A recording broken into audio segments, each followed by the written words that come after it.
new god of North America. Welcome back, brave explorers of impossible worlds. We are excited to have you here to continue this odyssey together. Before we continue, everything you'll hear is pure fiction. So please don't try to replicate combat techniques at home. This wonderful story in all its rights belong to its brilliant original author. We are only the messengers of entertainment. Want another dose of adventure? Subscribe to our YouTube channel so you don't miss a single chapter. And if you can't wait, our Patreon has exclusive surprises you'll love. Chapter 26. Someone offended a woman. Who are you? X2. Looking at the clearly inhuman monster, Wayne and Inessa asked simultaneously. Me? The humanoid mass made of various insects glanced at the three present, then suddenly dispersed into a swarm, surging towards Wayne, who was closest to it. The swarm of insects attacked, then quickly regrouped in front of Wayne, simultaneously unleashing a claw strike towards his body. Bang! Wayne first drew his gun and fired at the humanoid mass that was about to regroup. The bullet slightly dispersed the swarm of insects forming the claw, which then regrouped. Then the claw struck Wayne's chest. The claw, being composed of a swarm of insects, changed shape upon impact with Wayne, but the force remained undiminished. Wayne felt as if he had been punched hard, his heels forced off the ground, and he was thrown backward a distance, crashing into the wall of the cabin. A tightness in his chest, a sharp pain all over his body, followed by a sweet taste in his throat. The swarm of insects scattered and then regrouped, forming a humanoid shape that once again swung its fist at Wayne. Wayne quickly rolled to the side, the fist smashing through the wall of the cabin, accompanied by the crackling and popping sounds of insects bursting. The swarm gathered and wriggled again, new claws forming as they swung, continuing their attack on Wayne.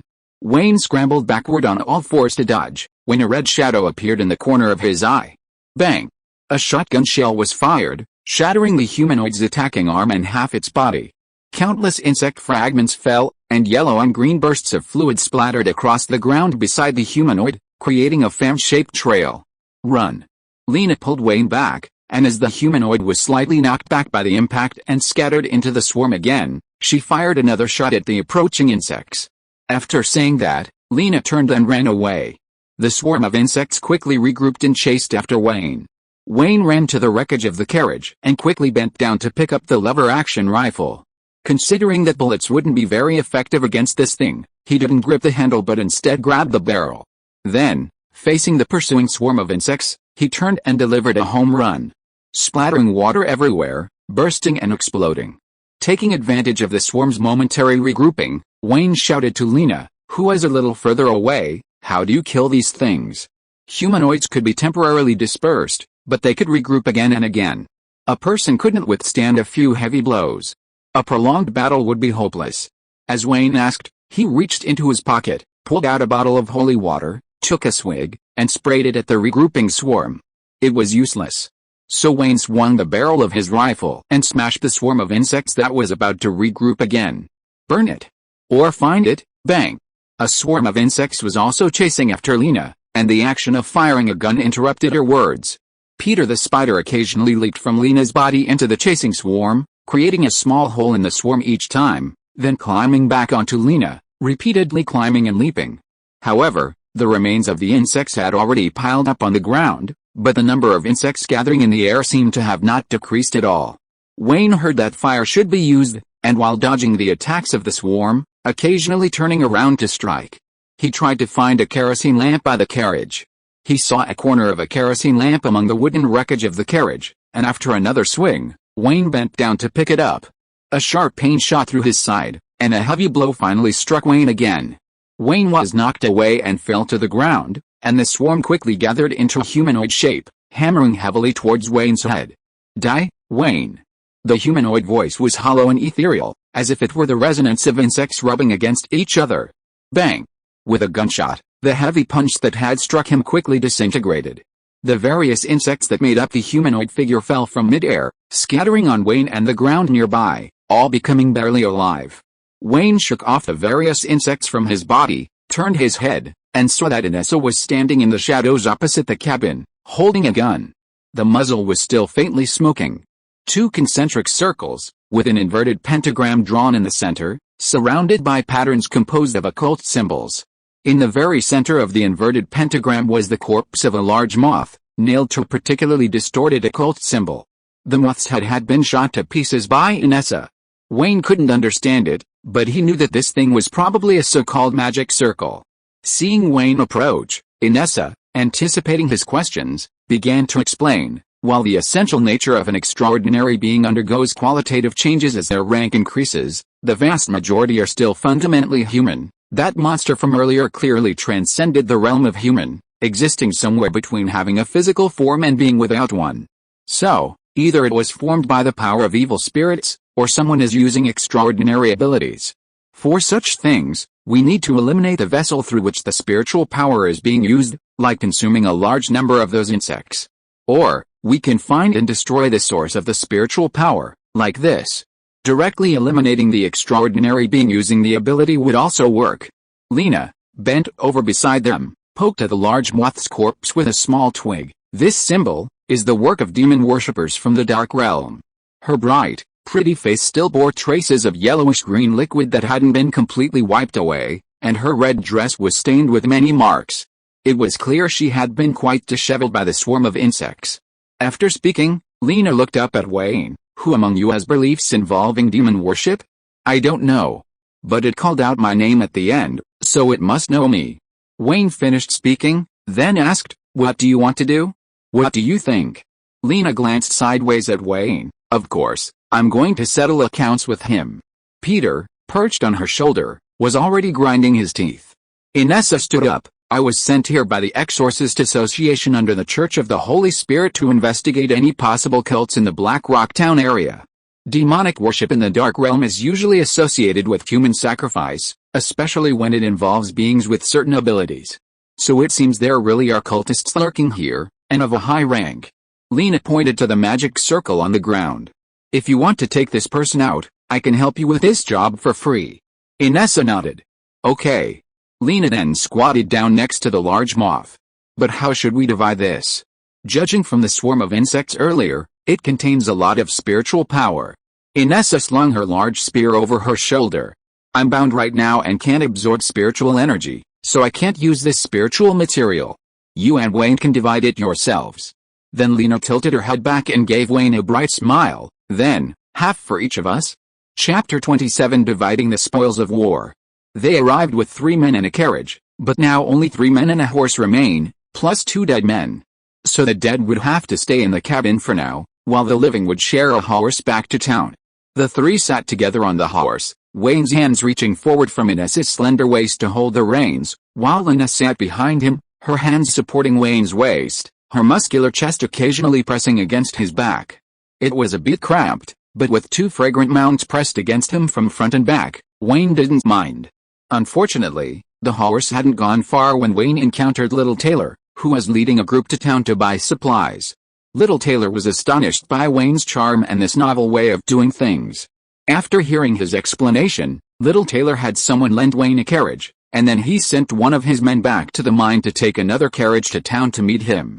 Wayne was both grateful and annoyed by Taylor's generosity, but the 3 of them still switched to a carriage, retraced their steps through the valley, and brought back the 2 dead men and everything else they could carry before finally returning to town. It was already noon, and the town judge and his jury had just finished working overtime to send the 4 previously wanted criminals, whose crimes were clearly established, to the gallows. Hearing that Wayne had brought back 2 more criminals, the judge was initially reluctant, but after learning that the 2 newest ones were already dead, he breathed a sigh of relief and left. A small town shouldn't be so complicated. The police station's jail, which was overcrowded yesterday, had become 2 large single cells today, each holding only 1 resident. The one inside was one of the thugs who attacked Little Taylor earlier. Because he confessed to a gang attack on Blackrock Town, he hasn't been tried yet. The other one was an extra trophy Wayne and his team had brought back the day before.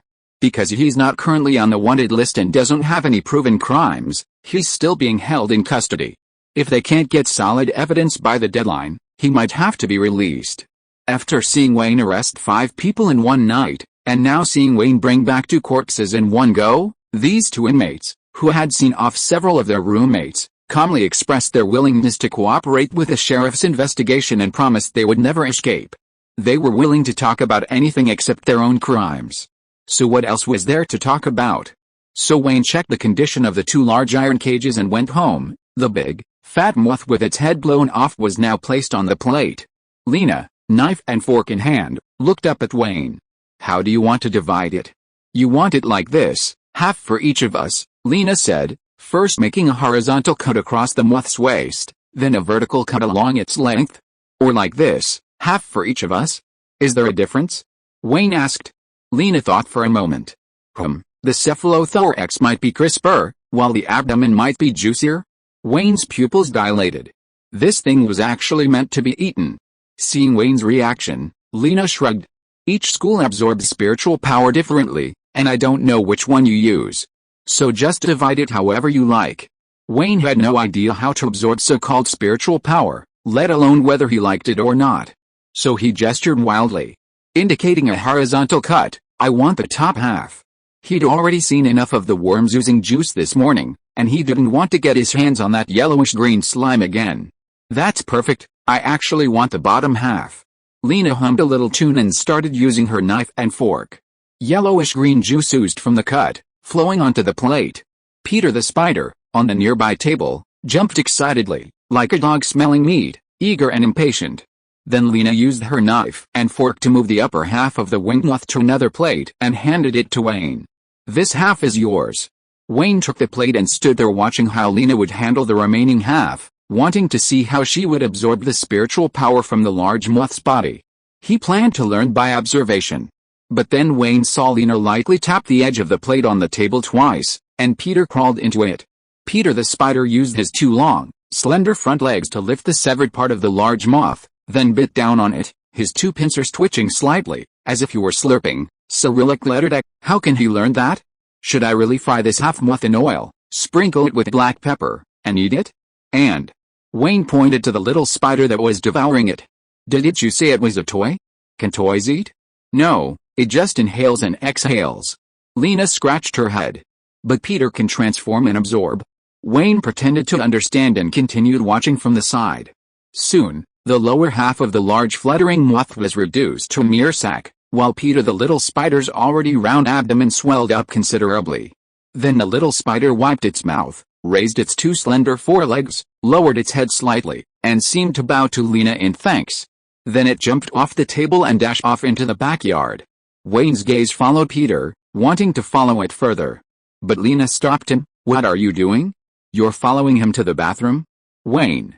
Lena patted Wayne's shoulder. "You'd better deal with it yourself as soon as possible. Otherwise all its spiritual power will dissipate."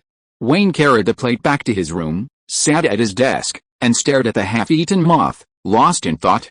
Eating it raw was too disgusting, frying it might destroy its effects, and stewing it in soup seemed more suitable for Chinese stomachs, but he was afraid of making a big pot of bitter broth that would be hard to swallow. Besides, this thing didn't seem to have a long shelf life. Surely he wasn't really going to eat moth sashimi? Wayne pondered for a moment, and the only things he could relate to as extraordinary, besides his strong self-healing ability, were his unique vision. So Wayne closed his eyes, and in his vision of extreme lines, this half-eaten moth, which looked ordinary, was actually glowing. The brightest part was the scales on the moth's wings. Something seemed to emanate light from the fluttering moth's body, swirling around it and illuminating a small area around it. This glowing substance appeared to be gradually evaporating, dispersing into particles over a certain distance before disappearing completely. Wayne picked up the moth, trying to zoom in to see more details. Then, the illusory eye within Wayne's body seemed to automatically generate gravity. The glowing substance originally contained within the moth began to gather and surge towards Wayne.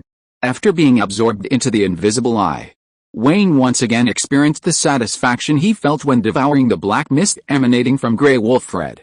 This craving seemed to generate an even stronger pull.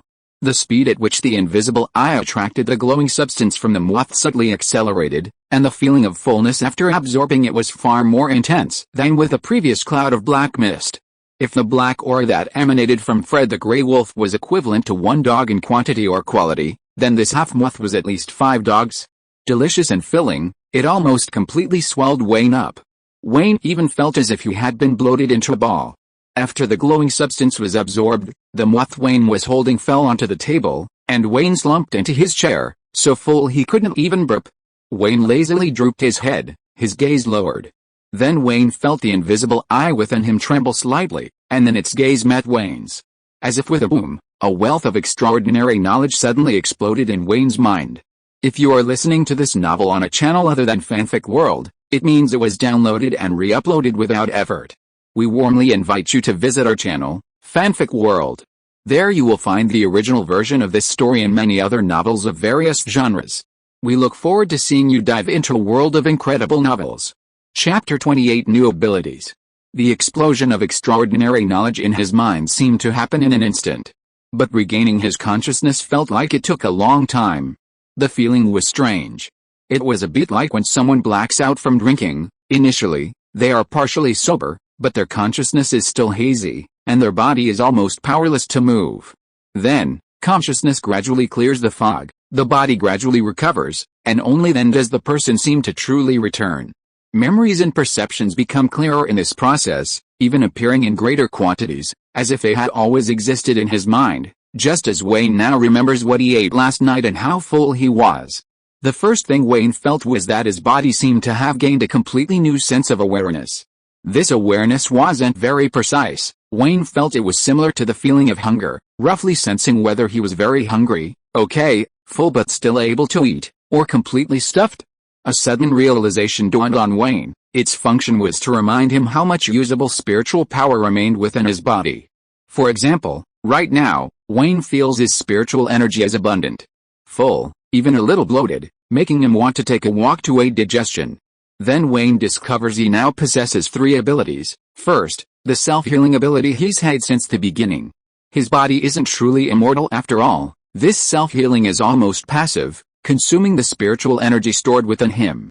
In other words, if his body suffers significant instantaneous damage, or if his spiritual energy is completely depleted, he will likely still die. Wayne can now consciously slow down or temporarily halt its healing process, but he cannot accelerate it. Fortunately, its current healing speed is fast enough in Wayne's eyes. The second ability is the invisible eye that Wayne is aware of. Currently, it provides Wayne with a vision composed of minimalist lines. Wayne can now control its activation freely, no longer needing to close his eyes. However, Wayne vaguely senses that as his abilities continue to improve, what it allows him to see will be far more than just these simple lines. And it also has another function. When Wayne comes into close contact with spiritual power that is not controlled by other consciousnesses, it can help Wayne absorb and digest that spiritual power, making it Wayne's own power. As for the third ability, Wayne tried putting his finger into the plate on the desk, simultaneously channeling his spiritual power through his fingertip to the area it touched. When he felt it was about right, Wayne removed his finger and, relying on his senses, counted down in his mind. 3, 2, 1. Crack. The part of the plate that Wayne had touched instantly exploded, and the rest of the plate, impacted by the explosion, shattered into pieces, scattering fragments everywhere.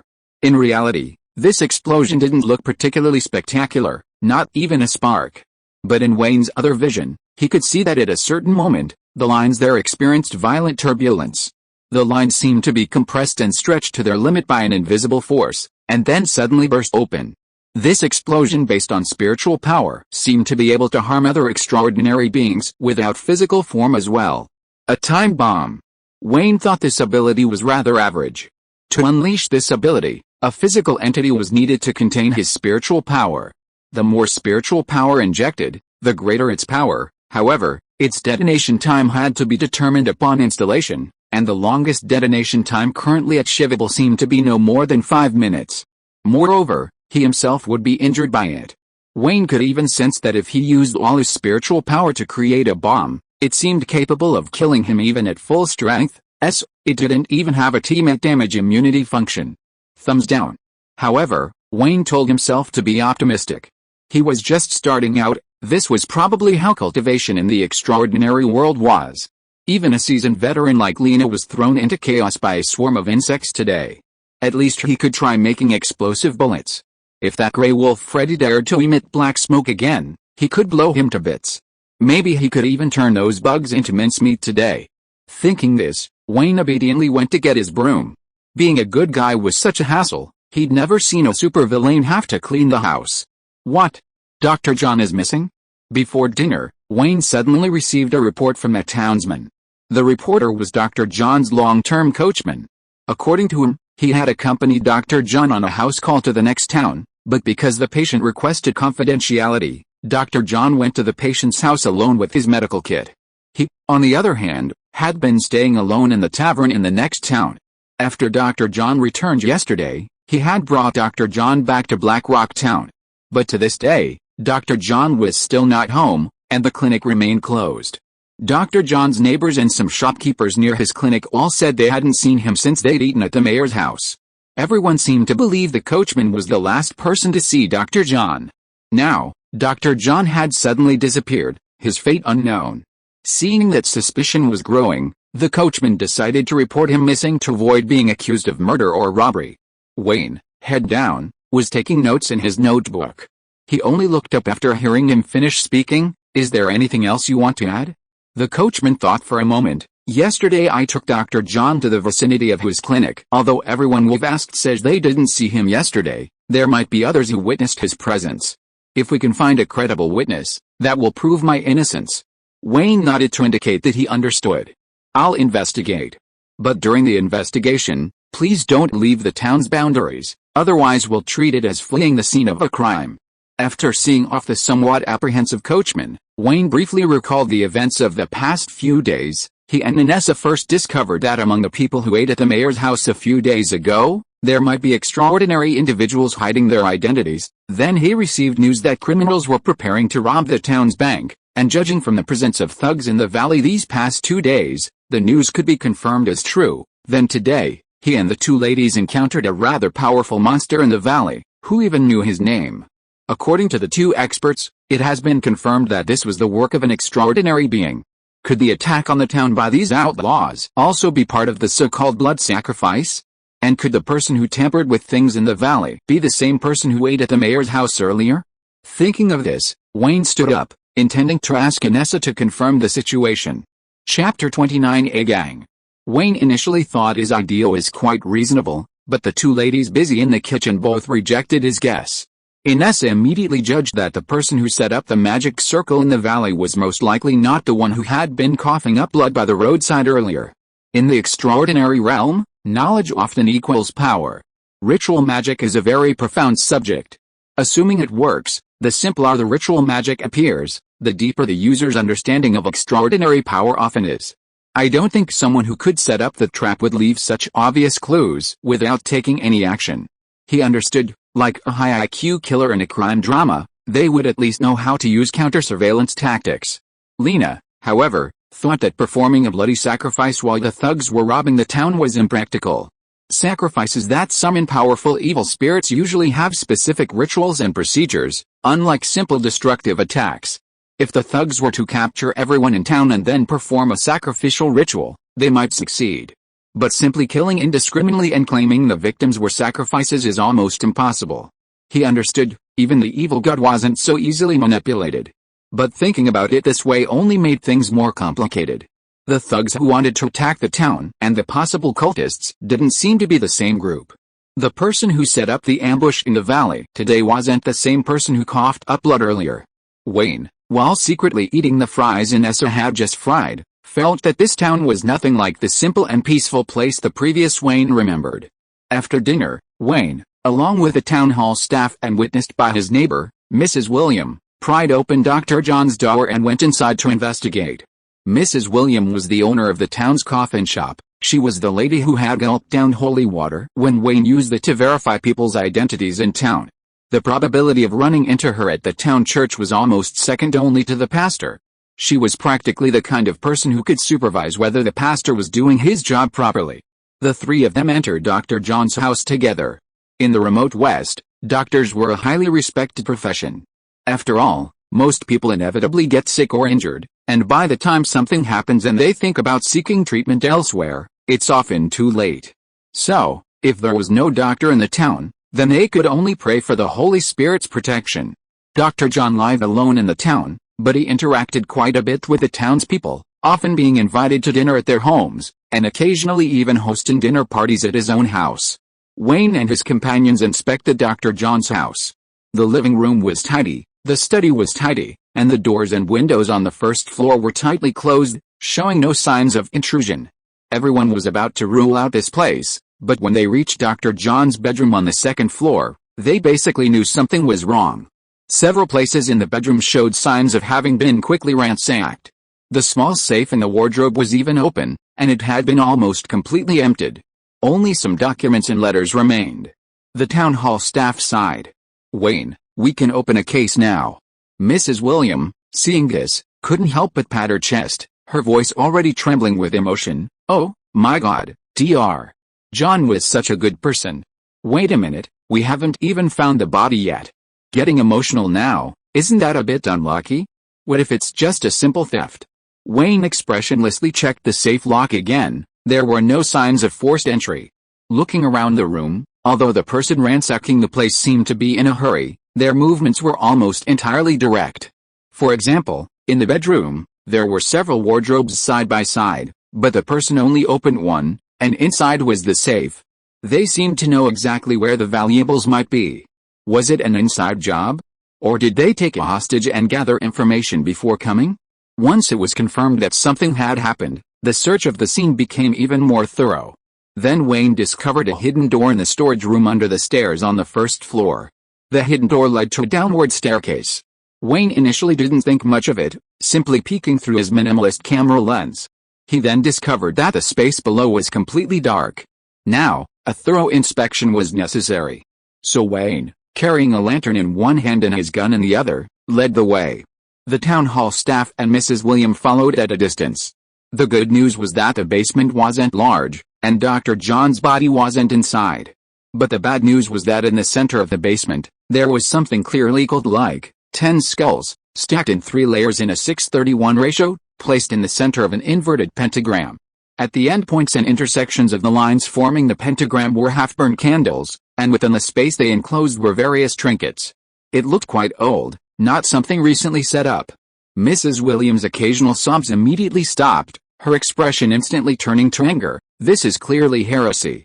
I can't believe Dr. John is this kind of person." Wayne glanced at her. "Mrs. William, could you please go to the church and call Reverend Hack over? If it's convenient, could you also come to my house and call Miss Inessa?"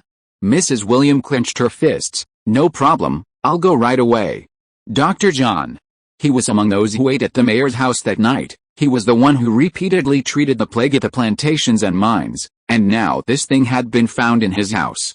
Wayne thought for a moment, feeling like he had found one of them. Reverend Hack was the first to arrive. He immediately recognized it as something with heretical elements. Then, he recited scriptures from the Bible with great seriousness, making preaching and blessing gestures while sprinkling holy water on it. Then, like Wayne, he obediently stayed where he was, waiting for Inessa to arrive. This should be an altar used for praying to an evil god, the expert quickly assessed upon arrival. There are no specific occult symbols, and its direction is unclear, but there is a lingering dark aura. Inessa squatted beside the pile of things, observing. There must be some key item, or it needs to be used in conjunction with a corresponding prayer incantation to be effective. Judging from its current appearance, we can't determine its identity or track it. After speaking, Inessa removed the skull placed on top. Wayne's minimalist visual perception instantly reappeared, overlapping with what he saw with his naked eye. Some faint, turbulent lines were evaporating and dissipating from the pile of skulls. Wayne secretly reached out and stealthily slurped a drop with his invisible eyes. Very weak, not even a fraction of Freddy's gray wolf, at most a fraction of a dog's strength. But its taste felt almost exactly the same as the spiritual power contained in that half-fluttering moth from today. Oh, these two seem to be in cahoots. Chapter 30 Horses. After leaving Dr. John's house, Wayne, taking advantage of the early darkness, first visited several carriage shops in town, then rode his horse along the town's roads, visiting each house one by one. He paid particular attention to the townspeople living on the outskirts of town. The advantage of small towns is that most people know each other. When Wayne met someone, he would simply ask if they had seen Dr. John in the past couple of days, and then inquire if any horses or carriages had been lost recently. That was basically it. For simple cases, the person would simply shake their head or say no. For more complex cases, there would only be a few more pleasantries or a couple of questions out of curiosity. It was extremely efficient. Wayne's reason for doing this was simple. Dr. John was a respectable man, and he usually traveled by carriage. Since he lived alone, he didn't have time to care for horses, so he didn't own any himself and therefore employed a coachman. Assuming the coachman's story is true, Wayne actually thinks the coachman is largely credible because Wayne hasn't even confirmed Dr. John's involvement until he reports it. Where did Dr. John go after returning to town and disappearing again? On the bright side, he might not realize his activities have been discovered, meaning he was simply kidnapped, robbed, or murdered in an accident. On the other hand, he or his accomplices might have realized his identity has been exposed and fled, or been silenced by their colleagues. In a western town like Blackrock, outside the townspeople's quarters is mostly open wilderness. A trip to the steam train station is over 20 kilometers, making it unrealistic to leave the town on foot. Therefore, if no one has seen Dr. John in the past 2 days, and the townspeople haven't lost any horses or carriages, the probability that he or his accomplices are still in town becomes very high. A thorough search would likely yield results.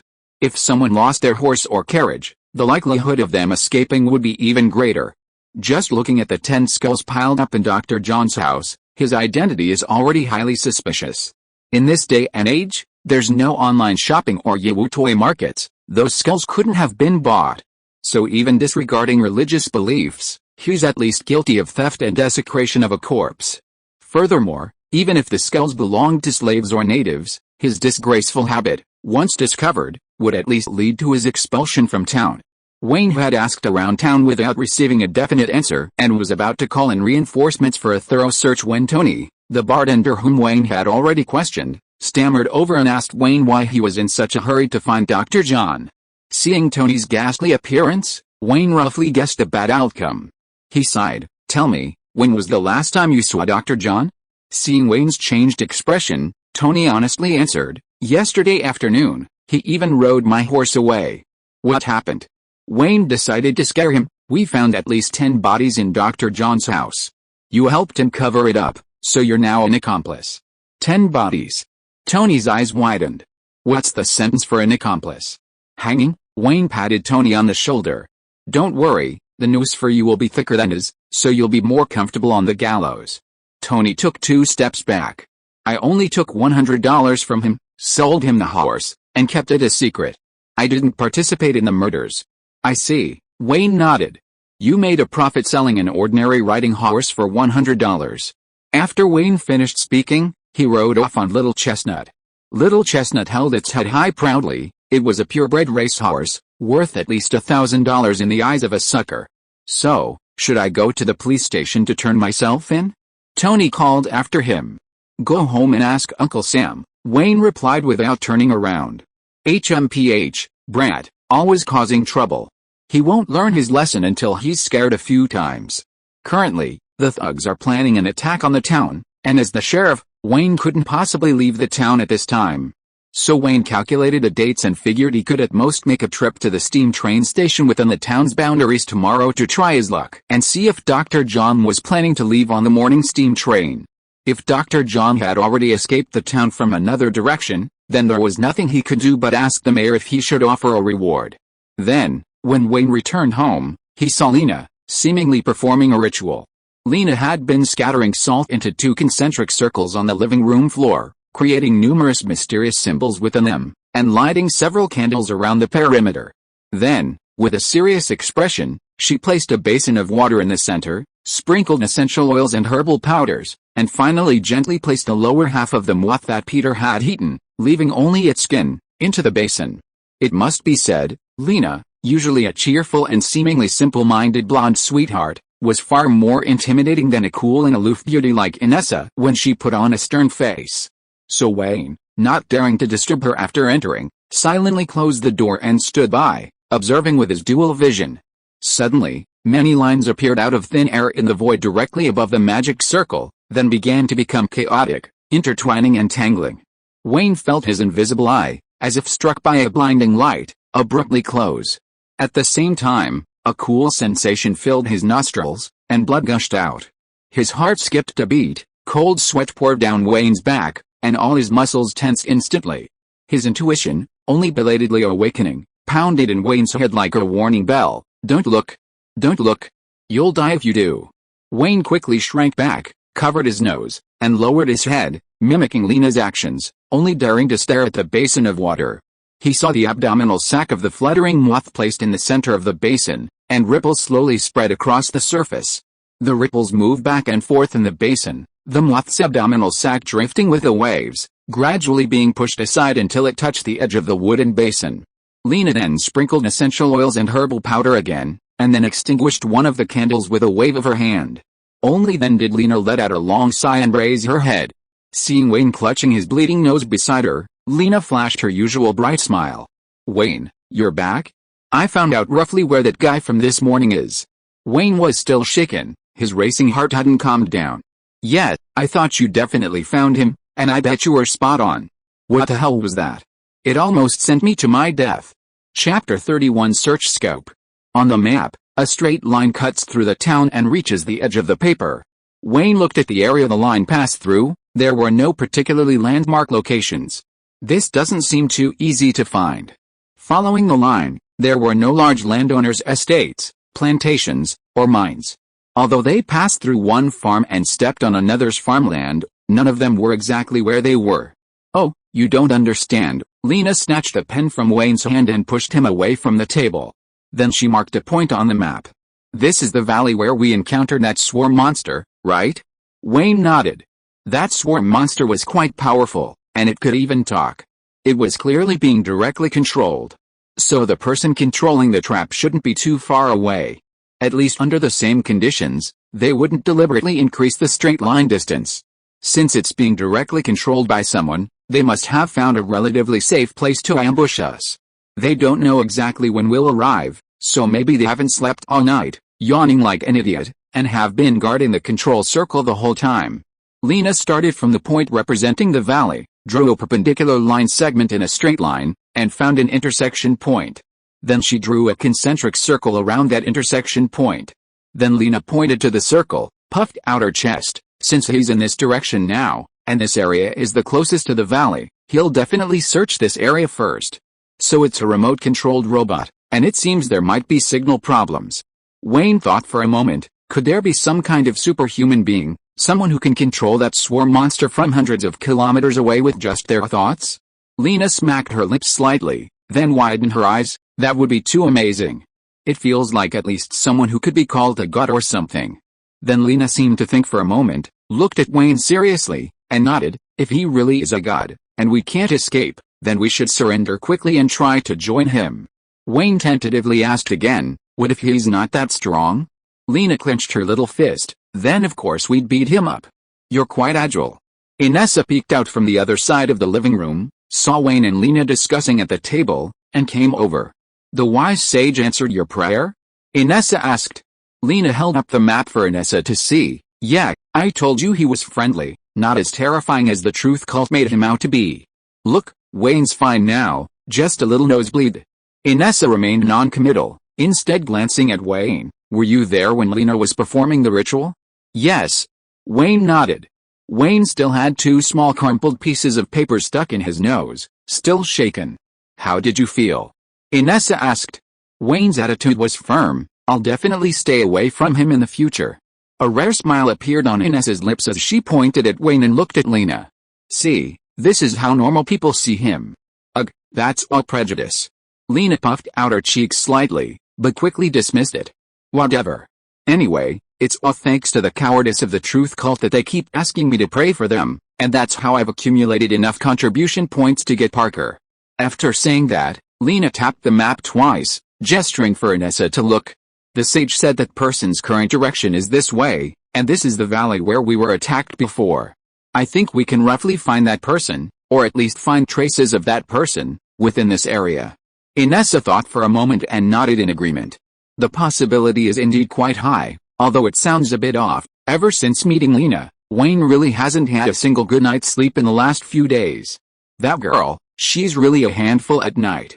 Wayne estimated the time. From home, he'd searched the area on the map for a while, and then he needed to get to the steam train station before the train's return journey at noon tomorrow, hoping for a stroke of luck to intercept Dr. John. Another all-nighter. The 3 men and 3 horses galloped across the open field. Compared to their previous weaponry, this time Inessa had opened up the stockpile, boosting everyone's firepower. Wayne received 20 so-called demon hunting bullets, 10 of which were indeed silver with patterns, while the other 10 were black and carapace-like, supposedly exploding when hit on hard objects, used against incorporeal evil spirits. Then there was a bundle of 7 high-explosive charges with fuses, and 2 test tubes containing liquid. Inessa warned Wayne from horseback, "Mr. Wayne, you may not have any prior hunting experience, so once you get there, be on your guard at all times.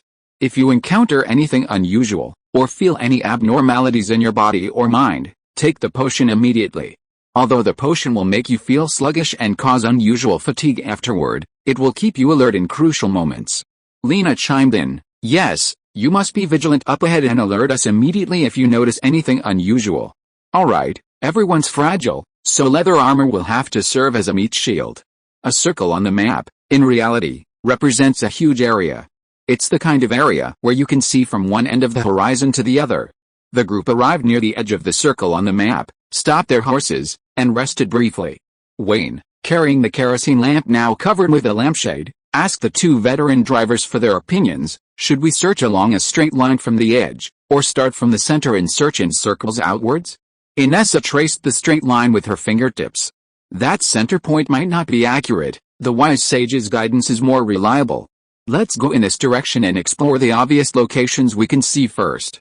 If we don't find any trace of them by the time we leave the town, we'll go back the way we came and look for possible hiding places. Understood. After resting, Wayne mounted his horse and then remembered a line from the game, "Tonight, Wayne Constantine joins the hunt." That sounds like a boss's line. Well, let's change it. I'm going to punch their head off and say, "This is Constantine, Wayne Constantine, you bastard." Chapter 32 Wheatfield Cabin. Have you ever experienced this? You're in an unfamiliar place, using GPS, and there's a wall right in front of you, but the GPS keeps urging you, "Keep going straight. Keep going straight. You're almost there. Is it a matter of whether you want to go straight or not? It's impassable." Wayne and his group are facing a similar situation. What looks like a simple straight line on the map is actually much more difficult to follow than wandering aimlessly in the wilderness.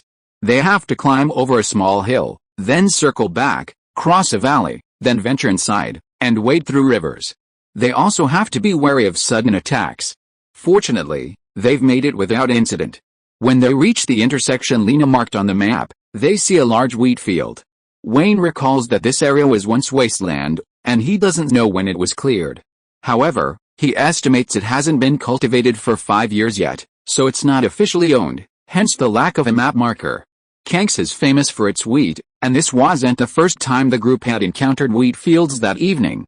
Wayne peered around the field and spotted the small cabin.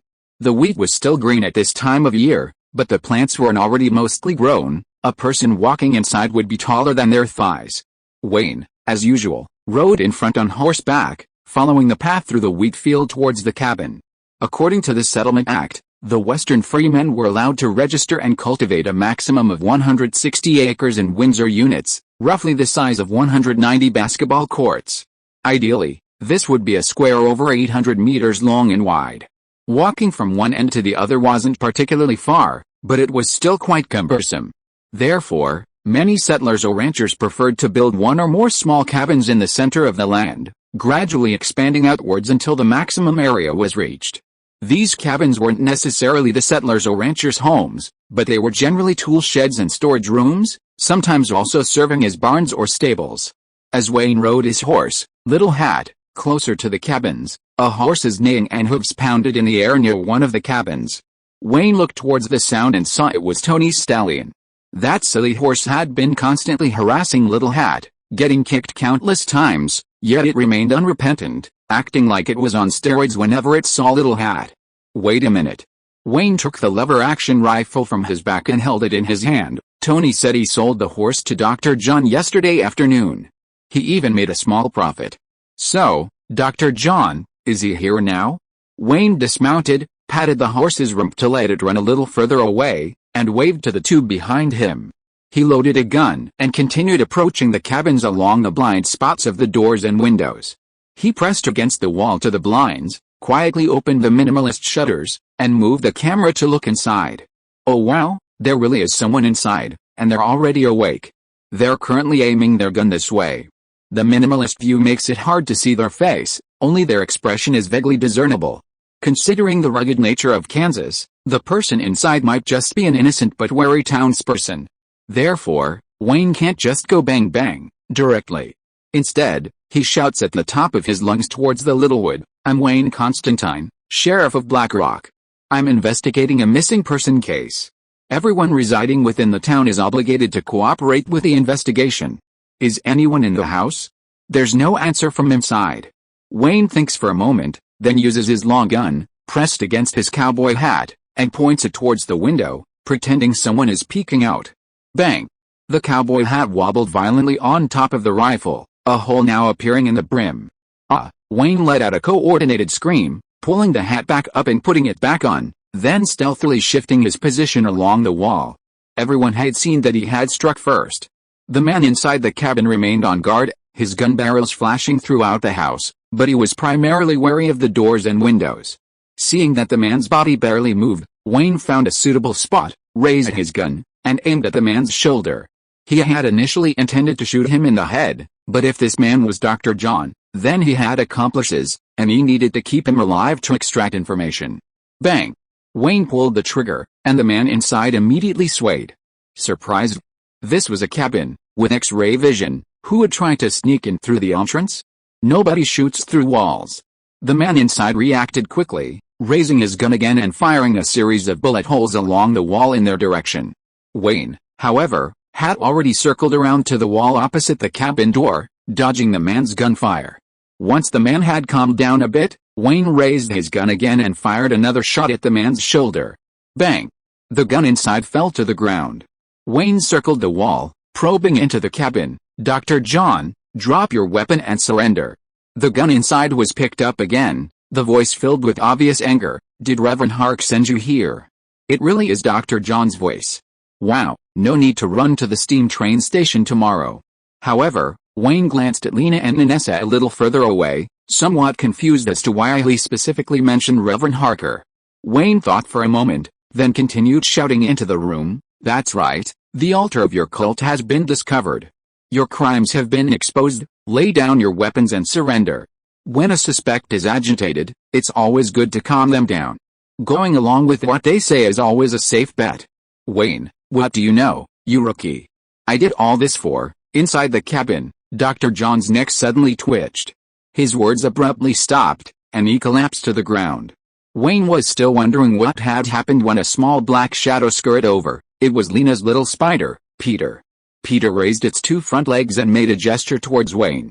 Wayne didn't understand, but he roughly understood its meaning. The person inside had been taken down. Hiss. Should I have just called for its help? At least I could have picked up a few more bullets. The gun barrel protruded through the window into the cabin, confirming again, before Wayne climbed in through the window and opened the door. He lit the kerosene lamp inside and checked Dr. John's breath. He wasn't dead. Wayne, holding the kerosene lamp, surveyed the cabin. It seemed to be a storage room. A tall stack of hay stood in one corner, and some farm tools were piled up beside it.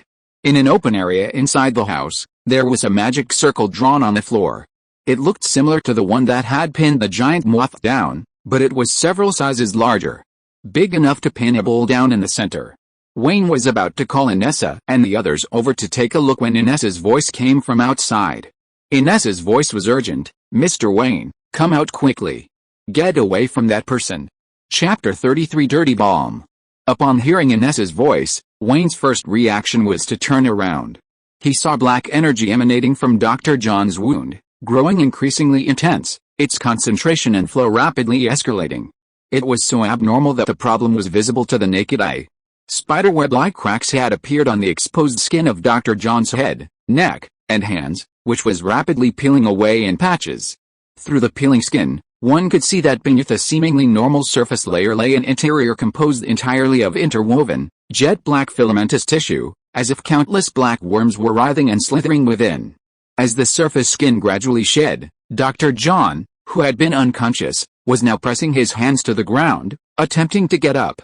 Dr. John, looking in Wayne's direction, seemed to be muttering to himself, or perhaps spewing nonsense. The messenger was right, I shouldn't have run away. I've already told the messenger about Reverend Hark's treachery and cunning. Reverend Hark's tricks won't work anymore. Hey, ha. By the end, Dr. John had completely stood up, arms outstretched, laughing maniacally. Wayne had already thrown his lever-action rifle aside, facing Dr. John as he darted towards the door, simultaneously drawing his revolver, preloaded with so-called demon hunter bullets. Don't shoot. Inessa appeared at the cabin doorway, grabbing Wayne's clothes and yanking him towards a blind spot outside. Boom. An explosion rang out instantly in the cabin, shaking the entire place. Compared to the sound of gunpowder exploding, it wasn't as violent or loud.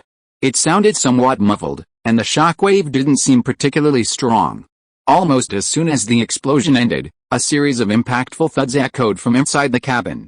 Inessa pushed Wayne off her, then stood up beside her, rubbing her chest involuntarily. Wayne was much better off, with a beautiful girl cushioning his fall, and the soft, thick flesh of her body against his skin. He quickly rolled over and stood up. At this moment, a fan-shaped area in front of the cabin looked as if it had been sprayed with sewage, a mixture of black and yellowish green, emitting a strong stench.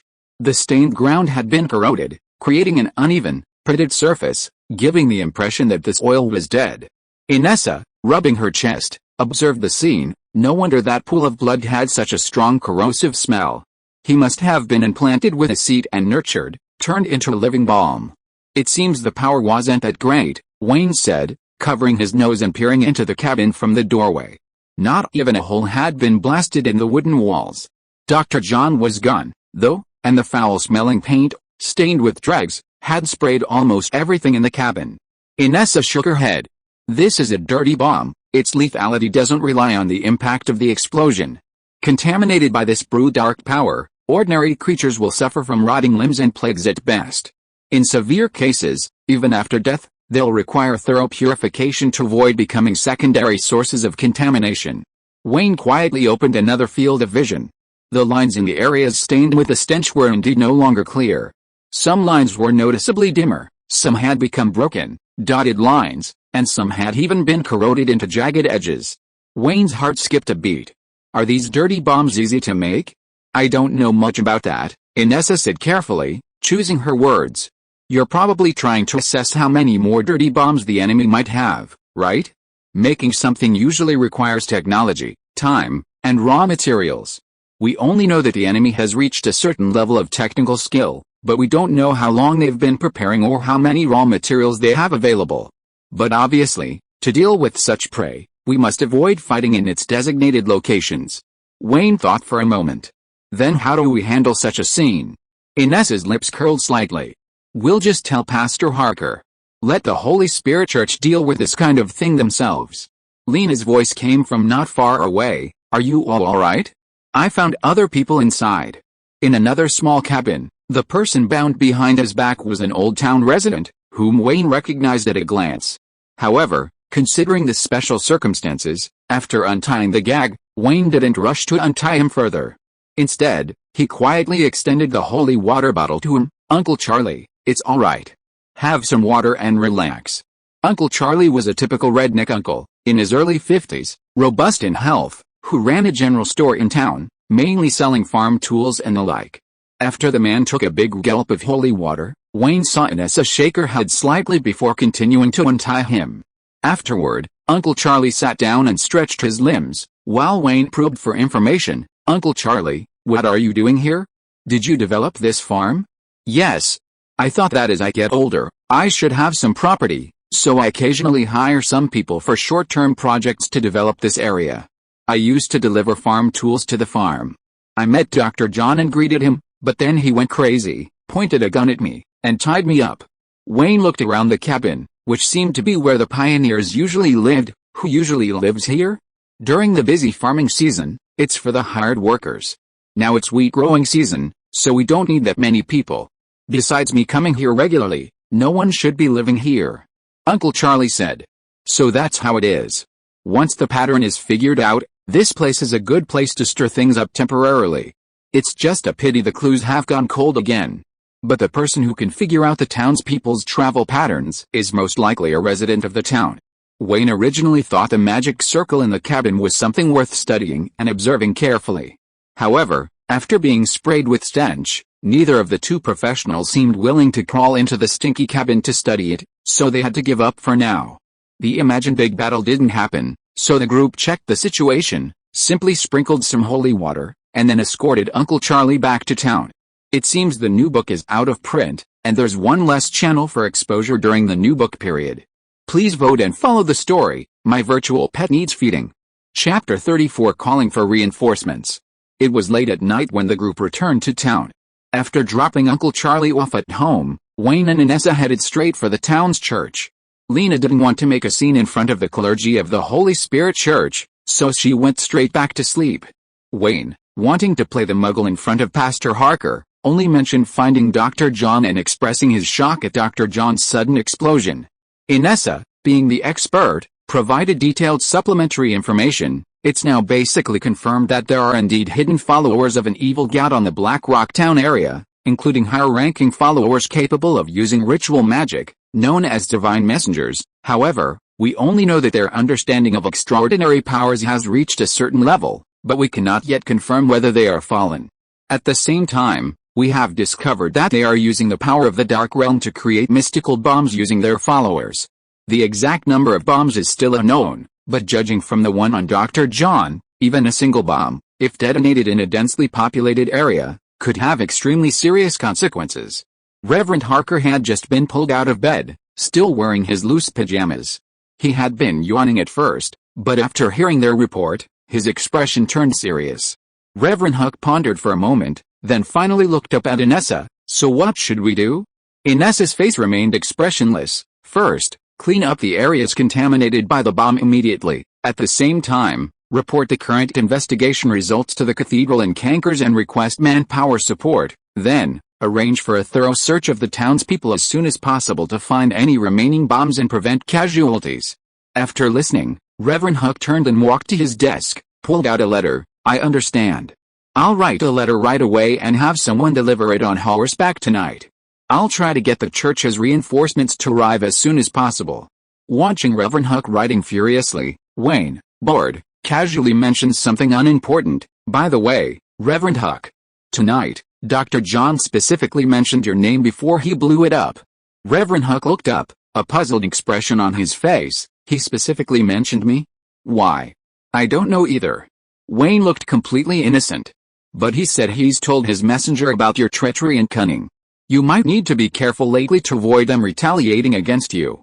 Reverend Harker's pen quickly fell to the table, then he picked it up again to avoid smudge the letter. My treachery and cunning. I've only met him once. Why would they target me like this? Wayne shrugged. Maybe that's just how followers of evil gods are. They're naturally hostile towards church pastors. Reverend Harker's hand trembled noticeably. After writing a few crooked words, he looked up again and smiled at Wayne. Wayne, would you be interested in staying at the church for the next few days? Wayne shook his head. Inessa and I need to continue our investigation in the next few days, so we might not be able to stay at the church indefinitely. Then what about me? Reverend Harker asked. Wayne thought for a moment, then pulled a bundle of high explosives from behind his belt and placed it on the table. Or, why don't you carry more weapons with you? After returning home, Wayne first rummaged through the trash can. And through the paper, pulled out the half-winged moth from before. Then he knocked on Lena's door. Who is it? After knocking 3 times, Lena's voice finally murmured from inside. It's me, Wayne. There was a brief silence in the room, then the door opened by itself. Wayne looked inside. A kerosene lamp was lit, Lena was still lying on her side on the bed, and the giant spider Peter was crawling away from the door. So Wayne picked up the half-moth and placed it on the bedside table. I still have half a moth here. Can you find the person who performed the ritual behind the scenes again? The sage only responds to prayers once per lunar cycle, and I've already used mine tonight. Lena buried her face in the pillow, muttering. Peter, however, reacted positively to the half-moth. Seeing Wayne place the items on the bedside table, he quickly scurried over. Peter approached the half-moth, seemed to sniff it briefly, then shook his head and crawled away. Wayne wasn't giving up. Is there any other way to find that person's trail? Lena frowned, glanced at the half-moth, then quickly looked back down. You've lost all your spiritual power, even a sage couldn't locate you. Wayne wanted to ask more, but the puppet Parker stood up to see him out. When Parker came to life, he was polite and had a professional smile on his face. "Sir, disturbing a lady's sleep is impolite. Perhaps we can discuss it tomorrow." "All right." Wayne obediently left Lena's side. Inessa seemed to have gone to boil water for a bath and wasn't in the room, so Wayne returned to his bedroom and lay down on the bed to continue pondering. With Dr. John gone, almost all the leads we had were gone. The swarm of insectoid monsters had explicitly mentioned the word plan, indicating they were definitely plotting something. And the next steam train was coming in 4 days, with countless outlaws gathering, waiting to rob the bank. These foreigners really knew how to stir things up. What was there to do with a small, barren pioneer town with nothing but land? "Wayne, what do you know, you rookie? I did all this for, what was it for, Dr. John? You should have finished speaking before you collapsed." Wayne lay on the bed, lost in thought, then suddenly sat up. The Wayne of the past, working for Sheriff Benjamin for so many years, hadn't noticed anything unusual in Blackrock Town. That probably meant that, for them, there really wasn't anything unusual. The plague on the plantation and the missing corpses pointed to slaves. The recurring infectious diseases in the mines targeted the hired temporary laborers, specifically, the illegal immigrants, natives, or escaped slaves living in the valley. But it seemed they hadn't targeted the so-called townspeople or free citizens. Take Dr. John, for example. He'd been living in the town for quite some time. If he kept causing deaths, his reputation wouldn't be as good as it used to be. In a pioneering town with nothing but land, what else could they be causing trouble for? Land, of course. Wayne's expression gradually turned cold. Under the sun, it seems there really is nothing new. If you are listening to this novel on a channel other than Fanfic World, it means it was downloaded and re-uploaded without effort. We warmly invite you to visit our channel, Fanfic World. There you will find the original version of this story and many other novels of various genres. We look forward to seeing you dive into a world of incredible novels. Chapter 35 Land. The next day, just as the sun was peeking over the horizon, Wayne was already back at the river valley near Mrs. Taylor mine. Venturing into the valley and reaching the entrance to the fenced-off shack area, Wayne saw a small group of Native Americans preparing to leave for work at the mine. Upon noticing the outsider at the fenced entrance, the Native Americans whispered among themselves, passing on information. Soon, the Native American chieftain whom Wayne had been introduced to earlier by young Taylor approached. The chieftain looked at Wayne, frowning. "I told you, this isn't a place for white people like you. What do you want?" Wayne suddenly felt speechless. He had ridden there overnight, believing he might have uncovered the hidden truth. The American Union was aggressively expanding westward, and besides the Pioneering Act and Autonomy Act to attract new immigrants and free people to settle there was also the covert reservation policy.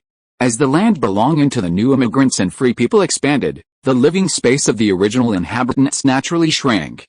The two groups were clearly distinct. If we consider the period from when the New World was first discovered, it wouldn't be an exaggeration to say that the initial immigrants from the Old World and the original inhabitants of the New World had a blood feud. After the establishment of the American Federation, the dominant position of the Old World immigrants in the New World was established, while the original inhabitants mostly remained tribal, scattered and no longer posing a significant threat to the new regime. The conflict between the two sides gradually eased. Although on the map they all belonged to the American Federation, in reality they still occupied their own territories and lived relatively peacefully. Blackrock Town's overall attitude towards the original inhabitants in recent years has been relatively mild, maintaining a state of no interaction whatsoever with the surrounding original inhabitant settlements. Large-scale trade is generally avoided, but neither are attacks or annexations initiated. However, in some towns and cities where the surrounding wasteland had been largely developed, land conflicts had already become acute. Towns needed to develop, the number of newly settled people was increasing, and there wasn't enough land. What to do? There were still so many lands occupied by the original inhabitants nearby. They were so few people, yet they occupied so much land. So why not gather them together, designate a small piece of marginal mountain land that no one else wanted, and then prohibit them from freely entering and leaving? This way, everyone would have a large more land to develop, and transportation would be much smoother. The reservation policy was gradually implemented in the shadows under this kind of thinking. Large-scale armed conflict was no longer encouraged. Therefore, when implementing the reservation policy, various forms of coercion, inducement, or intrigue were used. Otherwise, would those original inhabitants voluntarily give up large tracts of land and move into the reservations because they wanted to? Wayne felt that the evil god follower hiding in the shadows might be planning something similar. The plan was to create a batch of dirty bombs to target and detonate intimidating larger indigenous villages, creating panic so Blackrock Town could then choose a location to implement its reservation policy. Wayne, with good intentions, rushed over that very night to warn the indigenous people, only to find their attitude wasn't exactly friendly. It was then that Wayne realized his current position was somewhat awkward. From the immigrant's perspective, if someone was using non-free citizens as a consumable resource to create dirty bombs, and their schemes were only targeting the indigenous people, then they were practically promoting a public welfare project, and even Wayne Constantine might be an indirect beneficiary. But from the indigenous people's perspective, what a load of rubbish. Wayne was Chinese in his past life, and in this life, he was essentially a true American. He might sympathize with the indigenous people's plight, but he was far from truly empathizing. Wayne deeply revered those heroes who fought bravely, relentlessly, and even to the death for their nation's survival. As for those who, after being defeated, gave up and became utterly useless, or flaunted their weakness, Wayne might feel pity for them and offer a small helping hand, but that was all. It's not like you're the only ones who have suffered. Forget fighting back, at least think about getting back up. I can't just blindly side with you because you're yellow-skinned. Even bananas are more yellow than you, and I wouldn't necessarily consider them one of us. Wayne thought for a moment, then finally pulled out the holy water bottle and handed it over. Your name is Trums, right? You know I'm the sheriff of Blackrock Town. According to my investigation, I suspect that some cultists are planning unconventional attacks against the native tribes, such as curses or plagues. The infectious diseases in the valley before might just be their appetizer. Dr. John of Blackrock Town is suspected of being involved. As far as I remember, you mentioned that the pills he gave me didn't work, so I'm giving you this. After drinking it, you can use it to screen for those who have been infected. In particular, you need to focus on screening those who have been treated by Dr. John. My name is Tecumseh. The native uncle, who held the position of chieftain, retorted first, then after listening to Wayne's words, he still frowned and did not reach out to take it. How do I know if this isn't another new conspiracy by you white people? He asked. Wayne clicked his tongue, thought for a moment, then unscrewed the cap and took a sip in front of the other man. He then capped the bottle and placed it on the nearby fence. Anyway, this is a well-intentioned reminder. Whether you listen or not is not my prerogative. During the test, just give everyone a tiny bit. Those who experience a strong reaction, or even vomit blood, may already be infected. If you get the results, you can relay them to me through Little Taylor. Wayne finished speaking and shrugged at the indigenous man. Anyway, my reminder has been delivered. The rest is up to you, the tribal chief, to decide. The indigenous man's expression remained cold, but despite his distrustful skepticism, he still took the spherical bottle and took a small sip. His brow furrowed even deeper. This is just ordinary water? Will it work? Seeing that the other man chose to initially believe him, Wayne's attitude softened slightly. I guarantee it's effective. Anyway, you think it's just ordinary water, so why don't you try it on other people and see? The indigenous man screwed the cap back on, still seemingly doubtful. If nothing unusual happens within 3 days, I'll consider gradually letting the rest of my tribe try it. Wayne glanced at him briefly, then turned and left. Your name is Tecumseh, right? I'll remember that. At least he dared to test it on himself first. This guy seems alright. Chapter 36. Knowing what's going on. Leaving the mine, Wayne took a quick look around since it wasn't far from the valley where the bandits had gathered. However, since it was already broad daylight and Wayne was alone, he didn't dare to go directly into the valley. Instead, he circled around to the top to spy. Unfortunately, the bandits either received some kind of advance warning or the main force had chosen to scout the area. In any case, there wasn't a single horse in sight near the cabin, so he figured no one was there. Returning to town along the same route, it was already past noon. As he ran past a church, he found a crowd queuing up. Wayne asked and learned that Pastor Hack had sent out a notice from the church to conduct health checks on everyone in town to prevent the spread of the plague, and everyone had to participate. To encourage participation, those who got checked would receive a dozen eggs. Eggs? So this tactic was already in use in this era? However, seeing that Pastor Hack was conducting thorough checks, Wayne felt very gratified. Nothing is more reassuring than seeing your colleagues diligently catching up on things while you're slacking off. Besides, Inessa is currently working as a guard at the church, so her safety is probably not a problem. Wayne didn't want to be drafted, so he quietly slipped away. Arriving at the town hall, the mayor should still be in his office, so Wayne went over. Half a head peeked out from behind the desk. The mayor looked up, saw Wayne, and beckoned him over. "Wayne, what's up?" Wayne thought for a moment. The mayor had passed the holy water test, so he was probably a muggle. However, regardless, if someone in Blackrock Town really was eyeing the current territory of the native inhabitants around the town and wanted to implement a reservation policy, then from a motive standpoint, the mayor was definitely the prime suspect. It's always good to investigate his identity first.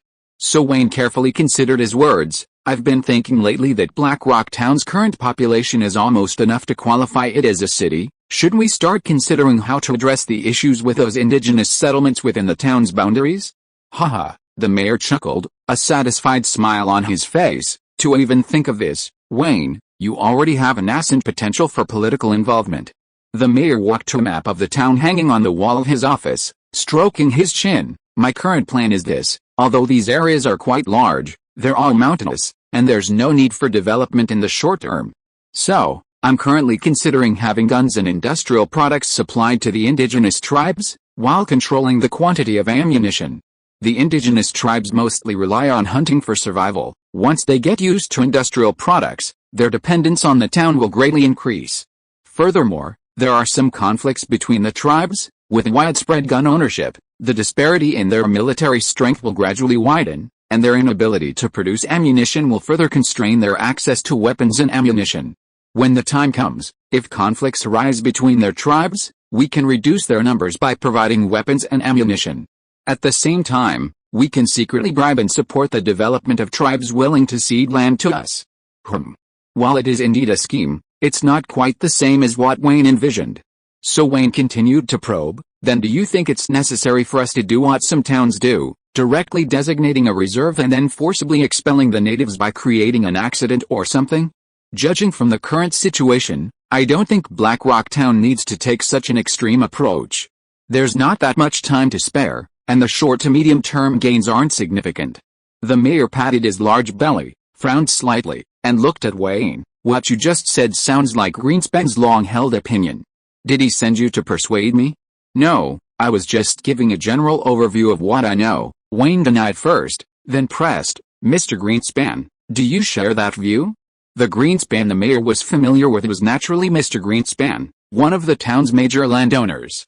Wayne had considered investigating him, but with Dr. John's exposure, it became unnecessary. The mayor looked at Wayne. "It seems Greenspan made that suggestion while your parents were still alive. There are rumors that he discovered mineral deposits on Native American land. There are also rumors that his wife was killed in an attack by the Native Americans. Anyway, his views on the Native Americans have always been rather radical. Are there any other people in town who support his views?" Wayne asked. The mayor shook his head. "We don't discuss these things with too many people. But for a while, Greenspan liked to play cards, and I heard he seemed to be quite close to Dr. John and a few other people in town. I don't know if they share the same opinions." Dr. John was in there too. "Who are they?" Wayne silently flipped through his mental notebook, intending to write down names. "I don't know." The mayor finished speaking, then looked at Wayne, his eyes narrowing slightly. "You're investigating Greenspan? I trust his character. He wouldn't do anything to harm the town." Hiss. "If you say he wouldn't harm the town, then the suspicion against him is even greater." Wayne smiled. "No, I was just asking." "That's good." The mayor turned and walked behind his desk. The first step in getting involved in politics is learning how to deal with key people. You're a sheriff now, don't end up like your uncle, ruining your relationship with the big landowners. "Uncle Benjamin, did you investigate Mr. Greenspan before?" Wayne asked. "Not only that, Benjamin also investigated Mrs. Taylor and the others for a while." The mayor sat back in his chair, looking into Wayne's eyes. "Just like I told him before, Blackrock doesn't condone evil, but accusations without evidence shouldn't be discussed openly." Wayne pretended to look around at the scenery. "What if they find evidence? You're the sheriff, you should know the definition of crime better than I do." The mayor lowered his head and continued reviewing documents. Some things, while not civilized, don't violate laws or conventions. Don't worry, Wayne patted his behind, ready to leave. I know what I'm doing. Although the possible mastermind wouldn't be punished by the laws of the American Federation if they weren't targeting townspeople or free citizens, there's still the church. They even kidnap beautiful girls like Inessa to get full-sleeve tattoos. I don't believe that the so-called messenger who made the dirty bomb would have a good outcome if he fell into the church's hands. Maybe if Lena caught that person, she'd let spiders eat him first. You little punk, if I find out, I'll have plenty of ways to deal with you. Chapter 37 The Dinner. Having spent another sleepless night, Wayne was about to head home for a nap when he saw little Taylor's carriage already waiting at his doorstep. Accompanying little Taylor was Mr. Greenspan's butler. Wayne inquired and learned that he had asked the mayor to invite the 3 landowners to his house for dinner. Wayne had originally planned to lure them in separately to test the holy water, but with Dr. John's identity exposed and so many other things happening these past few days, Wayne had almost forgotten about it. Unexpectedly, all 3 landowners had readily accepted the invitation and chosen to come that evening. Mrs. Taylor had sent little Taylor to deliver the message, Mr. Greenspan had sent his butler, and Mr. Stern had also called a subordinate. However, after waiting a while, Mr. Stern's subordinate informed little Taylor of Mr. Stern's acceptance of the invitation, asking little Taylor to relay the message to Wayne, while he himself slipped away. Mr. Greenspan's butler, on the other hand, was very much in keeping with the manners of Windsor's high society. Even though young Taylor offered to relay the message, the butler remained meticulously waiting, insisting that he personally respond to the invitation on behalf of his employer, as that was the proper etiquette. Fine, since the other party had already agreed to come, he couldn't just stand them up at the last minute. He'd only ever heard of playing cards, not just walking the landlord, a Chinese idiom meaning to deliberately mislead someone. So Wayne thanked the butler for relaying the message and said he would be prepared to warmly welcome Mr. Greenspan. After seeing the butler off, Wayne put his arm around young Taylor's shoulder. Aren't you seeing Miss Greenspan now? Inquire for me as soon as possible these next couple of days about who her father usually associates with in town. Are there any close private relationships, or anything that seems unusual to her? Young Taylor frowned. You're investigating Mr. Greenspan? What did he do wrong? Remembering the mayor's instructions, Wayne chose a roundabout approach. He hasn't done anything wrong. But I suspect he might have been deceived. I'll do my best. However, although Historia's relationship with her father is a bit strained right now, if she knows you're investigating him, she might not be willing to tell me anything, young Taylor said. Wayne remained non-committal. Anyway, ask around first. Let me know as soon as you have any results. Okay. After saying this, young Taylor returned to the carriage and had the driver drive away. Wayne returned home and searched the house thoroughly. Inside the room, Lena was curled up lazily on the bed, wrapped in a blanket, her hair disheveled, her eyes glazed, and a tuft of hair sticking up on her head. She seemed to have just woken up and wasn't quite awake yet. Wayne decided to help her wake up. A $20 double eagle gold coin was tossed over, a flash of gold, and Lena clapped her hands together in midair. Clap, Lena yawned, opened her clasped hands, and casually glanced inside. Seeing the large gold coin, Lena's expression instantly brightened, her eyes sparkling. When she looked up at Wayne again, her face was radiant with a sweet smile, even her voice was sweeter. Mr. Wayne, is there anything I can do for you? We have guests coming over for dinner tonight, and we need Chef Parker to come. Aside from the cost of the ingredients, everything else is yours. Okay. Lena jumped up from the bed, her long, shapely legs visible beneath her nightgown. Then Lena picked up her pillow. Aren't you going out yet? I need to change. As it turned out, Wayne had clearly underestimated Chef Parker's skills.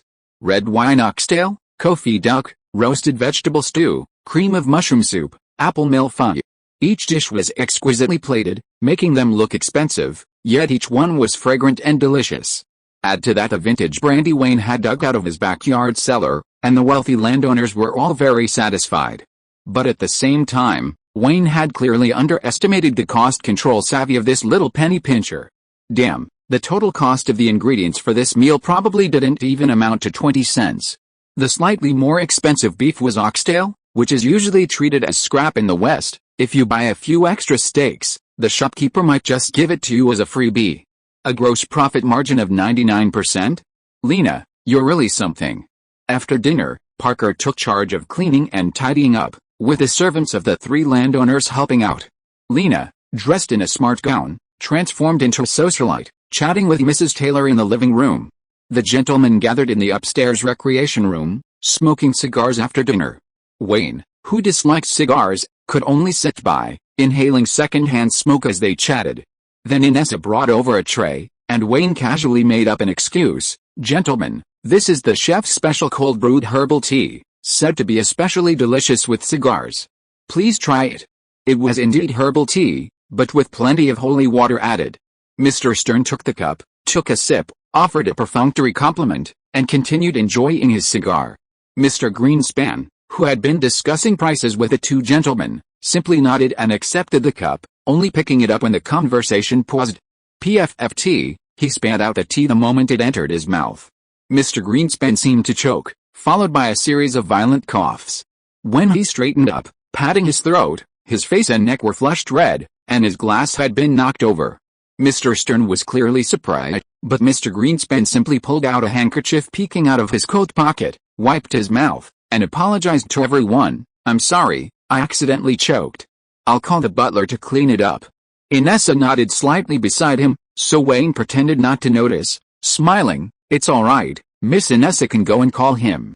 Aside from this little incident, the evening was generally pleasant for both hosts and guests. Mr. Stern thought that Wayne had organized such a small dinner party because he had something important to discuss with the landowners privately. He secretly inquired before getting into his carriage. Wayne smiled and said that he simply wanted to build relationships, and then saw off Mr. Stern and Mrs. Taylor, along with their servants. The number of hostages present decreased by more than half. Lena engaged the housekeeper in the kitchen, while Wayne and Inessa cornered Mr. Greenspan in the living room. "Mr. Greenspan, please wait a moment. We have a few more questions we'd like to ask you." A look of surprise and uncertainty appeared on Mr. Greenspan's face. Chapter 38 Eagle Coin. A large black widow spider crawled onto the man's neck. Then, seemingly with a snap, the man clutched his neck, his eyes rolled back, his body convulsed, and he collapsed heavily to the floor.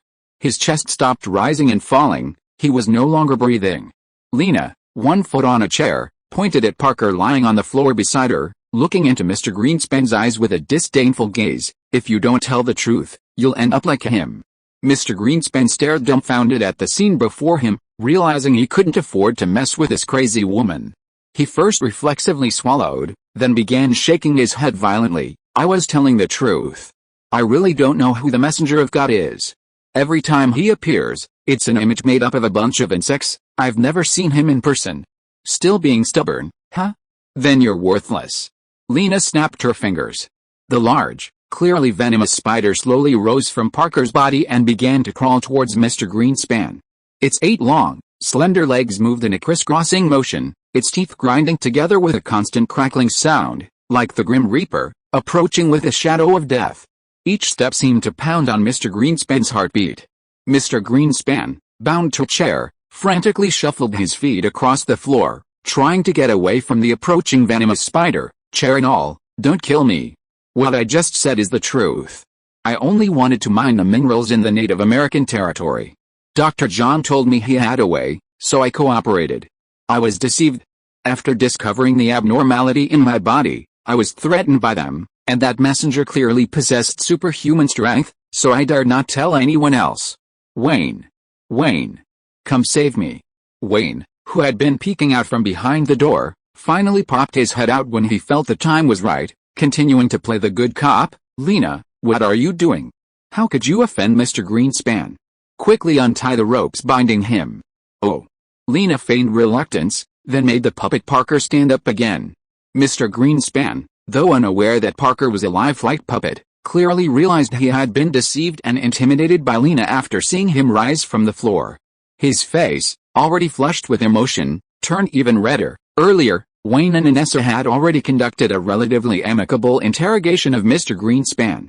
It was the kind of seemingly friendly questioning that repeatedly implied, "If you don't cooperate, we'll force feed you holy water, and then pin all the blame on you, sending you to church for trial." However, Lena, having missed the live broadcast, was clearly dissatisfied. After getting the butler to come, she declared she would ask him again in her own way. So Wayne and Inessa pretended to leave, while Lena had Parker tie Mr. Greenspan to a chair, leading to the scene just now. The performance ended. Wayne then put on a good-natured act and helped Parker untie Mr. Greenspan. After completely untying him, Wayne even pretended to whisper to Mr. Greenspan, "Mr. Greenspan, don't hold it against Lena. She's a professional bounty hunter, the crazy kind, the kind who won't even care about her own life for a bounty. Just cooperate with her for now, and try to stay away from people like her in the future." Mr. Greenspan pondered for a moment, ultimately choosing to believe Wayne. After all, Wayne, the wild western boy he'd watched grow up, was terrible at even basic math. And aside from showing off with guns, he was all about straightforwardness, unlikely to develop a complex thought process. As for the crazy woman named Lena, Greenspan didn't believe she could defeat the divine messenger with superhuman powers. She was just courting death. Of course, if she could truly defeat the divine messenger and free himself from their control, then Greenspan wouldn't hold her offense against him tonight.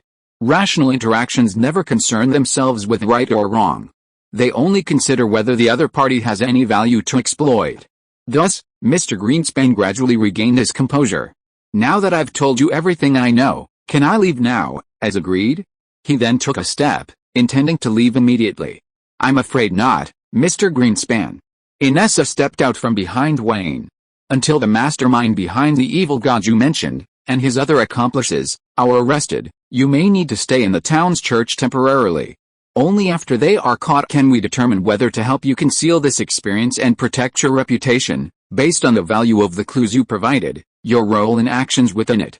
Inessa and Pastor Harker were clearly members of the Church of the Holy Spirit. Their words represented not only themselves but also, to some extent, the Church. Greenspan could even sense that Inessa's status seemed subtly higher than Pastor Harker's. So, hearing Miss Inessa's words, Greenspan hesitated slightly, then sighed, "All right, I'm willing to fully cooperate." According to Mr. Greenspan's account, a small organization of evil god followers gradually surfaced. The group had fewer members than expected: a coffin shop clerk, a traveling merchant selling various goods, a gambler who frequented taverns and brothels, and 2 farmers. Mr. Greenspan is considered the organization's financial backer, but his true aim is the untapped resources. His faith in the evil god isn't particularly deep. Dr. John is the organization's core member, a role model among the believers, and most members were recruited by him. He's also the only member who actively contacts the messenger. It's said that Dr. John's next recruit is Mrs. Taylor, a large landowner like Mr. Greenspan. However, the messenger, at the very top and most crucial of the organization, still hasn't appeared. Mr. Greenspan claims to have seen the messenger 3 times, once as a face formed by ants on the ground, once as a talking moth, and once as a swarm of termites. None of them were the real person. However, Mr. Greenspan is clearly a cunning fox. Although he doesn't understand extraordinary powers, he's not intimidated by the messenger's methods. Mr. Greenspan's original words were as follows: "While that messenger possesses superhuman strength, his intelligence is clearly not particularly high, and his emotional control is only average. He seems to need to do many things personally, so I think the person behind that messenger mask is just an ordinary person. He knows a lot about a town's past and can keep track of the progress of things on my side. Unless he's truly omniscient and omnipotent, he must be a long-time resident of the town. And at least until recently, he still lives in the town. I suspect his own status isn't very high, and he didn't have many initial development targets. Otherwise, there would have been no need to recruit some incompetent members. His methods of controlling people are also direct and crude, requiring people to take special drugs regularly, otherwise, the effects will kick in. The fact that he needs to regularly take a small amount of money from me is also evidence. Even that small amount requires the help of believers, so his own funds are either not much, or they are under control or supervision." After hearing this, Wayne felt a bit of admiration. It seemed that if it weren't for their aligned interests, which led Mr. Greenspan to choose a more sincere approach to cooperation, that so-called messenger of the gods would have been played to death by Mr. Greenspan sooner or later. When it comes to tactics, these hawks are definitely more cunning. However, Wayne still had a question. "Mr. Greenspan, didn't you notice anything unusual when you were having dinner at the mayor's house that night?" Greenspan thought for a moment and shook his head. "No." "Then you didn't eat the plate of roasted meat pieces before the meal?" Wayne asked. Mr. Greenspan's eyes seemed somewhat disdainful. The chef didn't control the heat well, The meat pieces were burnt and dry, not tender and juicy at all, not to my taste. Tisk, you don't know how to appreciate things. Chapter 39 Exorcism Squad. The church's first wave of reinforcements arrived quickly, a total of 5 people, arriving by noon the next day. These 5 were assigned to the county church, supposedly a dedicated exorcism team at the county level responsible for handling various extraordinary events, and all members were present. According to Wayne's understanding, this group was probably what was known as the Major Crimes Unit. In the American Federation, a county is an administrative division of land, roughly the size of a city in Wayne's previous life in China. However, the difference lies in the fact that in his previous life in China, a city typically referred to the city's directly administered urban area plus several surrounding counties. But in the American Federation, a city only includes the city's directly administered urban area. Other surrounding towns and small towns are not under its jurisdiction. Therefore, in the American Federation, a county, in terms of area alone, is usually larger than a city in the American Federation. A county can even contain several small cities. Giant cities with urban areas larger than a county do exist, but only in very rare exceptions. What's even more interesting is that the residents' autonomy is exclusive, so the towns and cities within the county are not in a hierarchical relationship with the county government. For example, if the county governor wants to intervene in matters within the residents' self-governance scope, he needs the support and cooperation of the local mayor or town mayor. However, the county governor does not have the power to directly issue orders, nor does he have the power to directly replace the local mayor or town mayor. Some mayors or councilors with connections, experience, and business acumen can even easily replace or remove the so-called county governor during county council elections. Who's afraid of whom is not necessarily true. The reason for mentioning this is that as soon as the county's exorcism team arrived, Wayne, Reverend Harker, and Inessa seemed to be kicked out of the investigation team. The leader of the exorcism team was a young man in his early 20s named Joffrey. He was slick back, meticulous about his appearance, and looked down on everyone, like a spoiled, arrogant young master. Upon arriving, Emperor Joffrey immediately launched into a 3-part denial. The town's sheriff? Matters involving Fallen are not under the sheriff's jurisdiction. You just need to cooperate when we need you. The new priest? I guess you're not familiar with this place yet. You can stay in the church, we'll handle the investigation. A member of the Exorcist Guild? Alright, we'll record and report what you've found. But you don't need to participate in the subsequent investigation for now, and please don't interfere with our operations. Then, Joffrey, along with his exorcism squad, went to arrest people based on Mr. Greenspan's confession.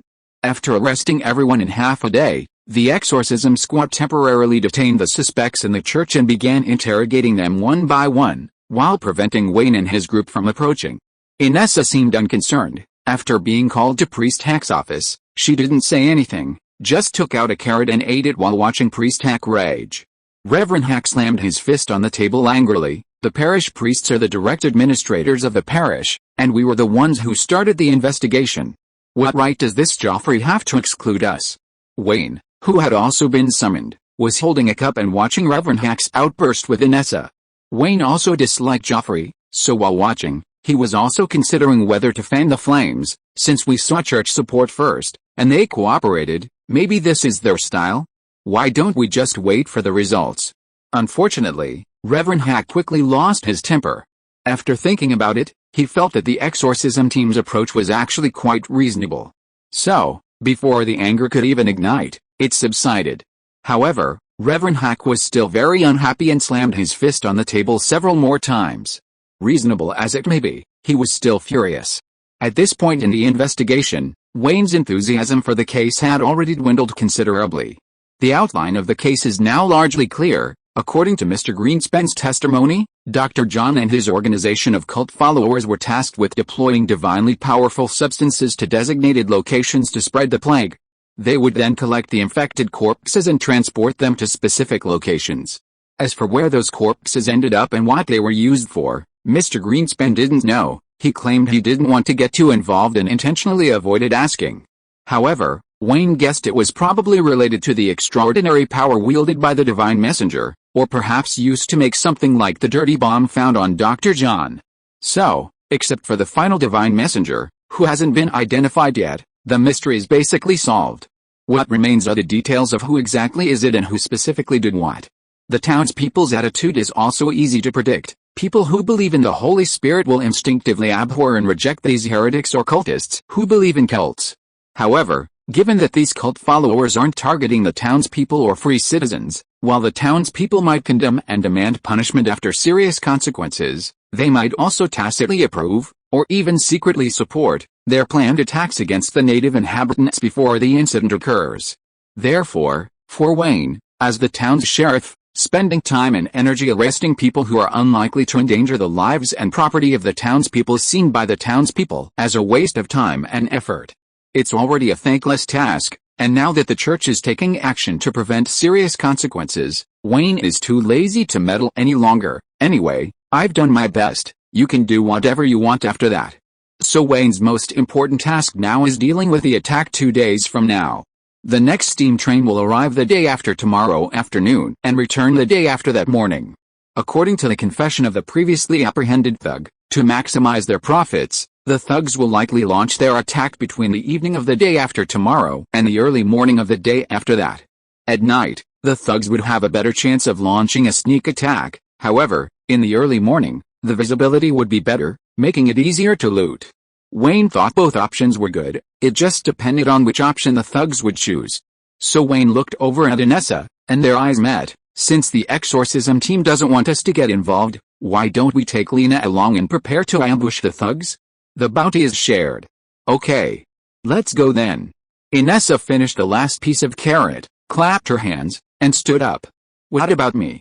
Am I just supposed to wait for that annoying guy to come out with the results? Reverend Hark asked, standing up as well. I'll go with you. You're a priest, don't think about fighting all the time. Wayne put his hands on Reverend Hark's shoulders, making him sit back down. Inessa is a member of our police station now, this is her job. We can handle these tedious physical tasks. Dude, stop messing around. Wayne thought to himself, if Pastor Harker came along, wouldn't he and Lena have to hide their extraordinary abilities if they wanted to use them? It would just be a waste of time. Chapter 40 Town Bank. After briefly surveying the town, Wayne and Inessa finally arrived around the town bank. The town had no walls, so the thugs could come from any direction, and setting up ambushes everywhere wasn't practical. After all, it was a thug attack, not a large army pressing in. The only place they were 100% certain the thugs would approach was the bank. The town bank was one of Blackrock Town's landmark buildings and one of the few remaining all-brick buildings in the town, a 2.5-story structure. The extra half-story was a terrace, adorned with 3 large, rather flamboyant, triangular brick decorations that, from a distance, resembled a crown. Both of them focused on the bank's rooftop. It was high up, offered a good view, and the thugs would definitely be coming this way. The brick decorations could also provide cover. Perfect. What was that saying again? Just set up a machine gun here, and one person can control the whole street. Unfortunately, there wasn't a machine gun. Wayne thought for a moment, then discussed it with Inessa. How about you take the gun and snipe from up there, while Lena and I find a place to ambush from below? I think it's feasible. Inessa looked around. The area around the bank consisted mostly of wooden shops. Can we use high explosives here? Wayne scratched his head. If we can avoid using them, it's best to do so. But we'll keep them on hand, just in case it really comes to it. We won't care about anything else, we'll just blow it up first. I understand. Inessa nodded. Will we have any help or reinforcements? Wayne recalled what Uncle Benjamin had done before. Most of the townspeople actually have guns at home, but when criminals attack, the sheriff usually organizes a small force to deal with them. Ordinary townspeople are not advised to participate in the fighting. Especially for attacks targeting private targets like banks, townspeople can voluntarily participate if they want, but they are not obligated to protect other people's property. We usually warn the townspeople to prepare as early as possible, then have them take their weapons and guard their homes. So, besides you, me, and Lena, the only people we have available are a few bank security employees. Maybe some passing bounty hunters. Unless the criminals start indiscriminately attacking ordinary townspeople, we can't urgently call on the entire town to fight back. Otherwise, if we're just guarding the bank, we might only have a small number of townspeople volunteering to help when we call for help. Inessa seemed a little surprised. The style of your Western America seems quite different from the places I've lived in. I thought at least a significant portion of the townspeople would volunteer for the defense. That's how it is in the free country, Wayne shrugged. Actually, in our neighborhood, most of the neighbors are long-time residents who help each other defend, and there are even dedicated neighborhood defense members. Everyone will pool their resources to purchase public equipment and provide personnel subsidies. The overall security will indeed be higher than in other parts of town, but we don't have the authority to require all residents to do so. I see. Inessa nodded slightly. I think I understand why some people in the old world said that America's Autonomy Act could either turn the new world into a paradise or a living hell. Back home, Wayne told Lena about their plan, and Lena, unsurprisingly, expressed her desire to participate. The rules for dividing the money remained similar to before. Bounties for ordinary wanted criminals would be split equally among everyone. For wanted criminals confirmed to be extraordinary, after deducting possible additional costs, the bounty and spoils would also be split equally, but the honor of killing a fallen criminal would belong to Inessa. Compared to the previous method, Wayne's share was actually less, but since Inessa and Lena weren't from the town, their willingness to help at a fair price meant Wayne essentially profited. So the three of them began discussing specific tactics while looking at the map. Then, Wayne was quite surprised to learn about Lena's extraordinary ability, animation. Simply put, I can infuse inanimate objects with a temporary false life by injecting my own spiritual power. They look like they're alive, Lena said, pulling out a ribbon and holding it in her fist. Then, Wayne saw the ribbon in Lena's hand, like a worm, slowly crawling out of her palm. The normally inanimate object suddenly moving on its own was surprisingly unsettling. Lena seemed dissatisfied with the ribbon's worm-like wriggling posture, so she slapped it flat on the table and repeated the action. This time, the ribbon, like a nimble snake, first snaked around Lena's wrist, then suddenly twisted its head and leaped from Lena's hand to the ground.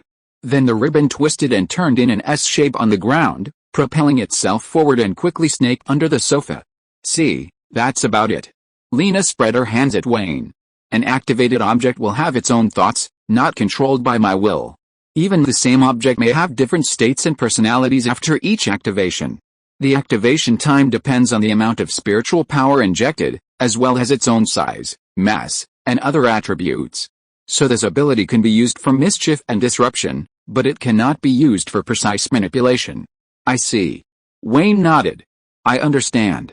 Lena glared at Wayne. What do you mean I understand?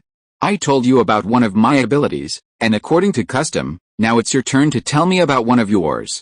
This way, we can cooperate better when we act together. So there are such unspoken rules among extraordinary individuals? Wayne thought for a moment. I can inject spiritual power into an object and then make it explode. However, the detonation time needs to be set beforehand, and the countdown for automatic detonation will not exceed 5 minutes.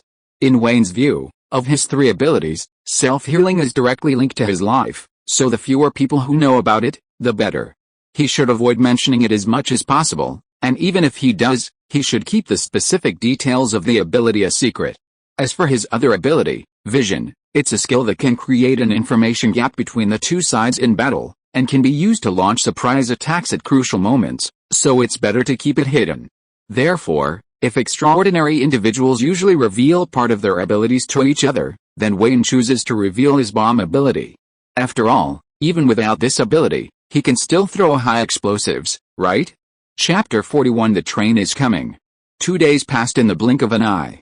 Wayne had planned to sleep until noon, since the steam train was arriving in Blackrock Town again that afternoon.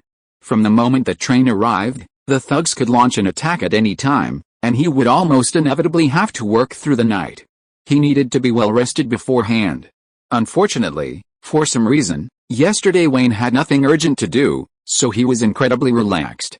He spent the whole day organizing equipment and plans with the two ladies and discussing defense strategies with the bank's security team, basically slacking off. But today was the day the thugs planned to attack the town, and Wayne, who clearly had things to do, found himself even busier. A whole host of things suddenly came knocking at this time. Just as dawn was breaking, Reverend Hark arrived, the first to knock on the door. He had come to call Wayne and Inessa to a meeting at church, followed by a member of the county's exorcism squad.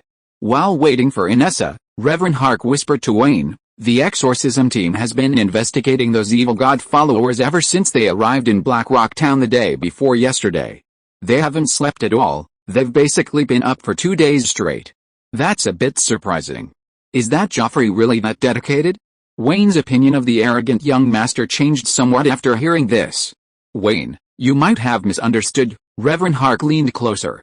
This afternoon, reinforcements from the Cank's Cathedral will likely arrive with a steam train. The lead in the investigation will probably be handed over to them. Young Master Joffrey seems to see this as a chance for promotion. So he's eager to make new progress before the cathedral's people arrive. Otherwise, he can't offer any significant contributions. Wayne thought for a moment.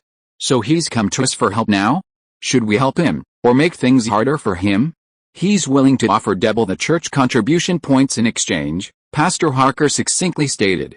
Inessa will likely be inclined to offer help. A pay-to-win player, Wayne knew Inessa's current obsession, accumulating contribution points to gain freedom. Alright, let's go check it out first. Arriving at the side hall of the church, which had become Captain Joffrey's temporary office, a stack of interrogation records and investigation notes lay on the desk, seemingly compiled by the exorcism team over the past few days. Take a look. Our current problem is that we've basically finished investigating the town's residents, and the testimonies of those evil god followers have been largely confirmed to be true, but we still can't find the so-called messenger of God. Although he was asking for a favor, Joffrey still maintained a haughty attitude.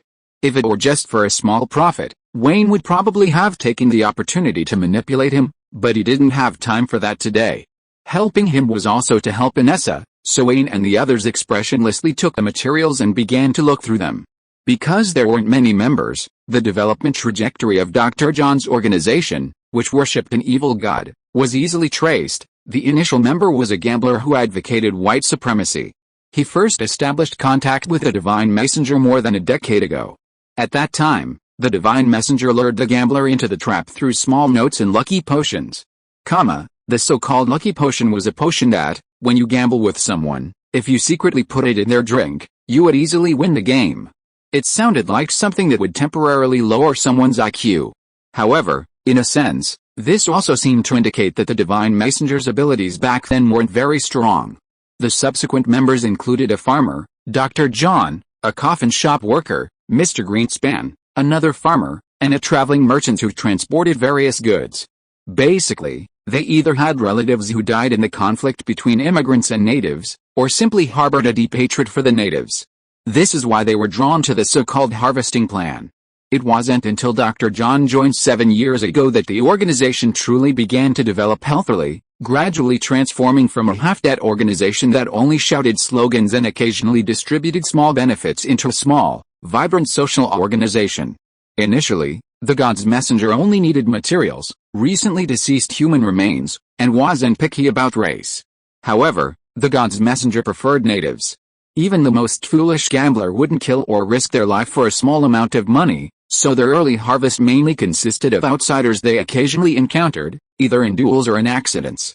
Then Dr. John joined, and the organization began to shift some of its focus to less noticeable groups like slaves or miners, and its output gradually became more procedural and standardized.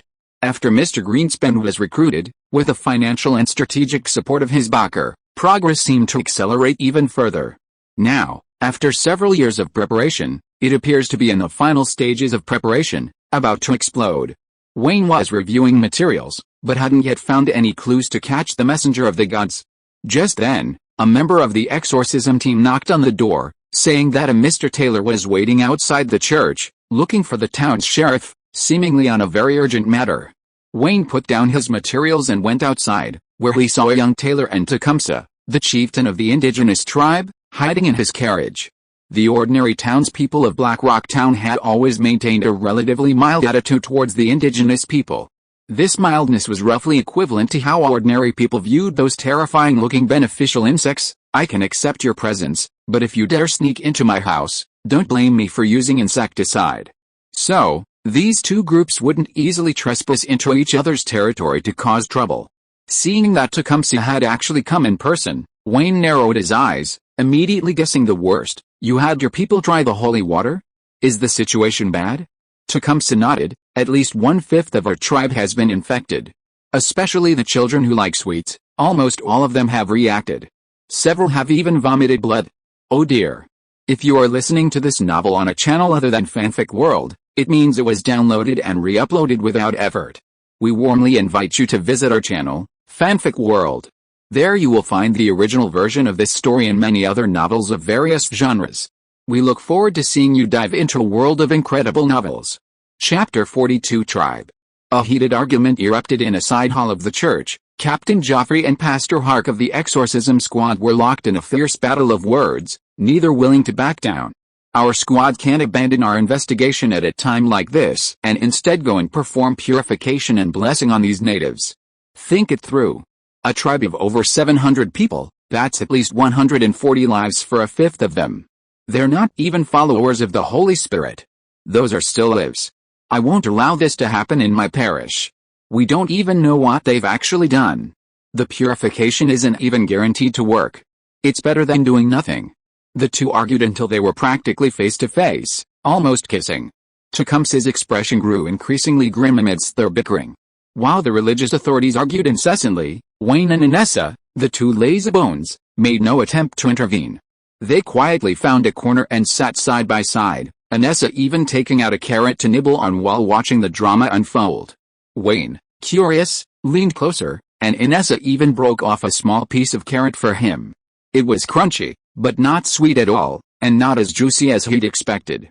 Reverend Hark, seeing he was losing, turned to call for reinforcements, but seeing Wayne and Inessa eating and watching, his anger flared even more. What do you two think? Wayne glanced at the large clock on the wall. I must be back in town by sunset today at the latest. So if I ride over to their tribe now, I can only stay there for a maximum of an hour. Whether it works out or not, I'll have to return first. I don't know much about their evil gods, but if we go there, at least we can get some information and have them isolate the infected to prevent further casualties. Inessa nodded. I agree. Reverend Harker's expression softened slightly after hearing this. Then why aren't you two saying anything? Wayne shrugged. I have limited goodwill towards the Mother Goddess party. But if it's something within my power, and I find it agreeable, I don't mind offering appropriate assistance. What does Mother Goddess party mean? Reverend Harker asked. That's not important. Wayne glanced at Reverend Hack. Anyway, you're an exorcist priest. If you want to go, I can escort you. But I need to be back before dark. Tecumseh, hearing Wayne's words, had already stood up. The carriage is outside. I rode here myself, and I brought 2 more horses. Captain Joffrey, looking at these people who seemed to ignore him, raised his voice several octaves. You're all leaving now? What about finding and arresting that divine messenger? Wayne glanced back at him. I think putting out the fire first is more important than rushing to arrest the arsonist. Anyway, the townspeople have been mostly checked. Their bomb isn't aimed at the townspeople. I'll go get the toolbox. We'll leave immediately. Reverend Hack lightly punched Wayne on the shoulder as he passed by. Remember what I said? My ideal Western sheriff should at least look like this. Well, you're quite different from my ideal priest. Wayne rarely spoke his mind. Ha. The Tecumseh tribe was quite similar to the North American Pawnee people Wayne remembered. They lived in domed mud houses, each room a large earthen pit, half of which was below ground level. Outside the mud houses, one could see leather and bison drying in the wind, as well as many ears of corn hanging to dry. Besides that, one could also see some industrial products such as firearms and kerosene lamps. To save time, Wayne, Reverend Hark, Inessa, and Lena, who had been brought along, all rode horses with Tecumseh. The witch doctor, his face painted with the grease paint, didn't seem to welcome Wayne and his group. However, he didn't make any move to stop them, but instead stayed by their side, watching them warily. Tecumseh's youngest daughter looked to be about 3 years old, with yellow skin, black eyes, and black hair, possessing the soft cuteness and charm unique to that age. Unfortunately, she was lying on the bed in the mud, looking sickly, and she couldn't speak the language. Tecumseh sat on the edge of the bed, rubbing her head. She's been sick for a while, and we initially thought it was just her constitution. But after trying the holy water you gave her, her reaction was very strong, and her condition worsened.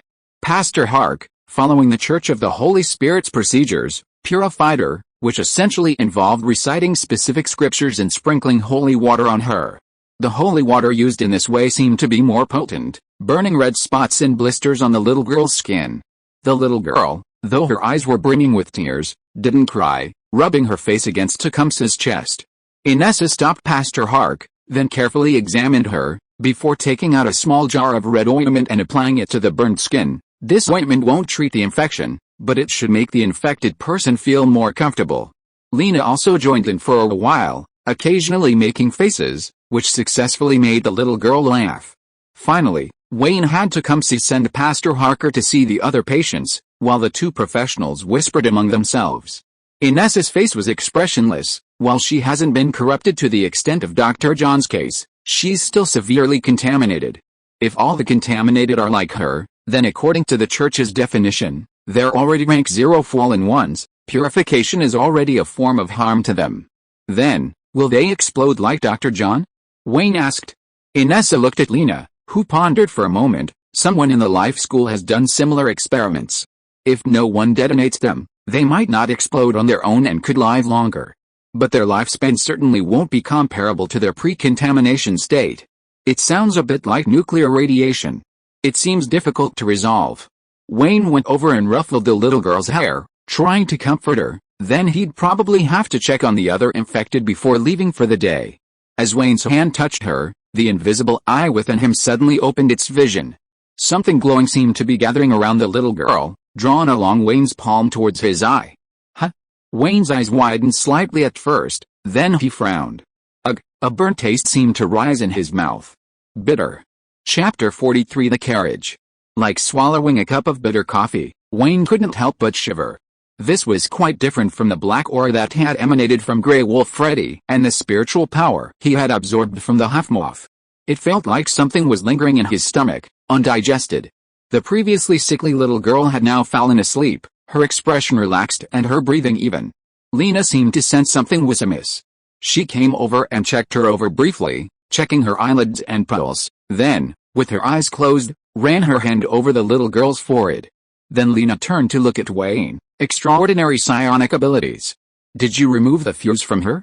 I'm not quite sure either, Wayne replied honestly. Then he peered over and asked, will this work? Lena examined the little girl for a while longer. It seems to have some effect. The circuit attached to her is missing a part, but the part that has been contaminated and corroded cannot be cured by filtering alone. It can only be treated with medication, and it depends on her own body's recovery ability. Then she placed her hands on Wayne's forehead and closed her eyes for a moment.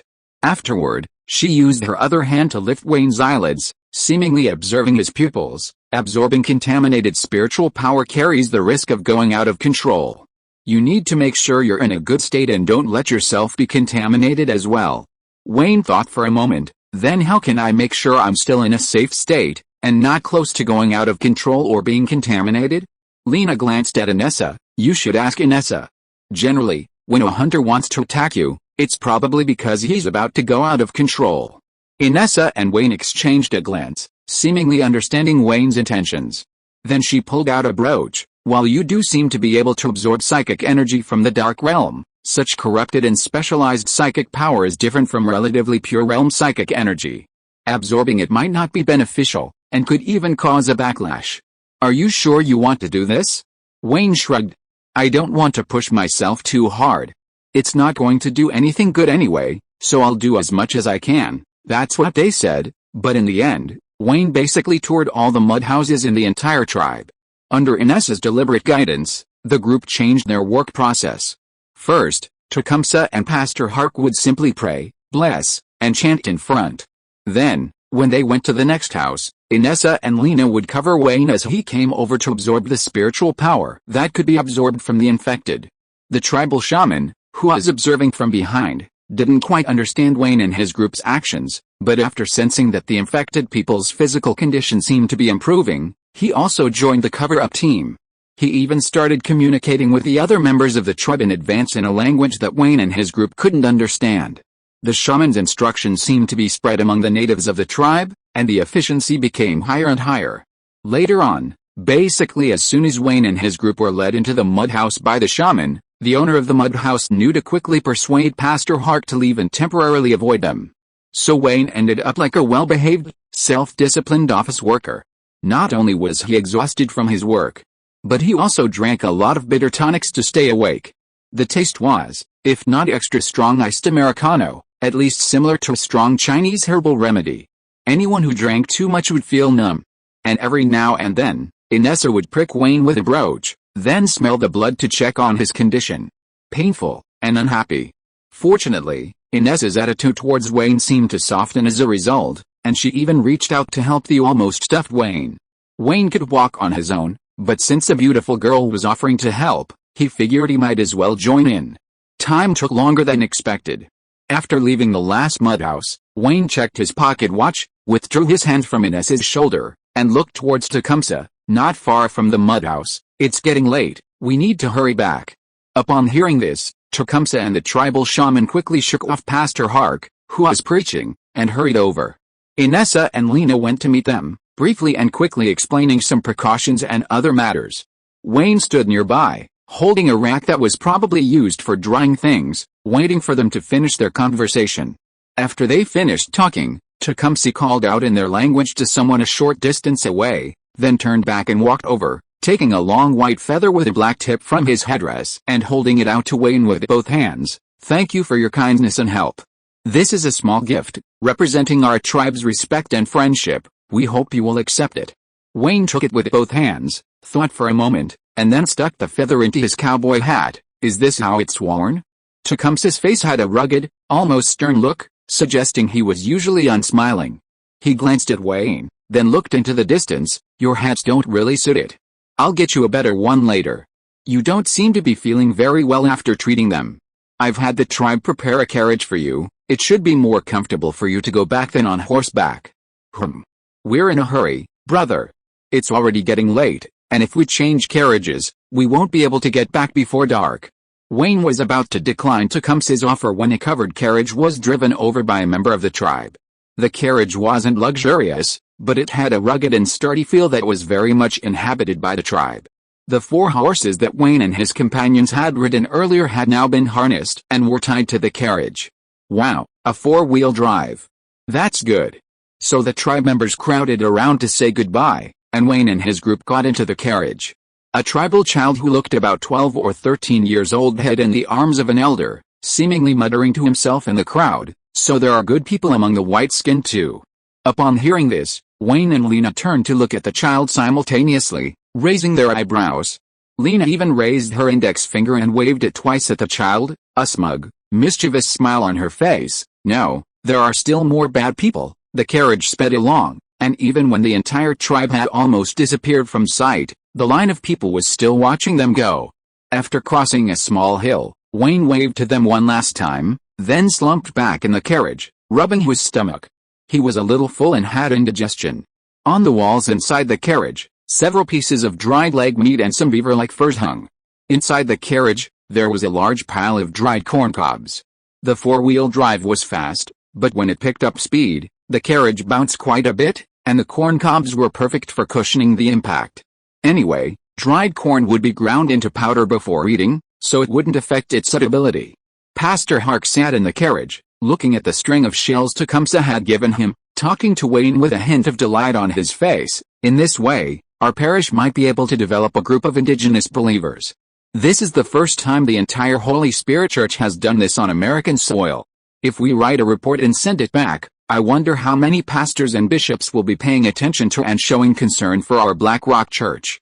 Wayne, sprawled beside him, casually chimed in, yes. All of this is thanks to Pastor Harker's kindness and wisdom. The sun gradually set behind the mountains as the carriage sped along, just as it passed a valley. Suddenly, Lena's voice rose from ahead. I think I see one, a wanted criminal with a bounty on his head over there. Chapter 44 Unexpected Encounter. The saying good deeds bring good fortune refers to a beautiful wish. Kind people often use it to bless others or to comfort themselves. Wayne and his group had just done a good deed, and now their reward had arrived. A bounty delivered right to their doorstep. Pretty good. Wayne, slumped in the carriage, lazily tilted his head back upon hearing this, looking towards the front of the carriage and asking, how much is the wanted criminal worth in US dollars? Lena, sitting next to Inessa in the coachman's seat, didn't even turn her head. $200. Wait, let me confirm. Then she took the opportunity to grope Inessa, only obediently pulling out a monocular telescope from Inessa's small pouch after being slapped. Lena turned her head, holding the telescope, and looked into the distance. Wayne continued to slump there, tilting his head back, waiting for her to confirm the result. Light brown hair, in his 30s, one eye wearing an eye patch, height and weight match, $200, no doubt. Wayne felt something was off. Lena's description sounded so familiar. Then, Lena hesitated slightly. Wait, there's more. She started looking around with her binoculars. 200, 350, 400, 900, 1,000. The ones I can identify so far add up to over $1,000. There are about 20 more people following behind, but I can't see them clearly yet. What?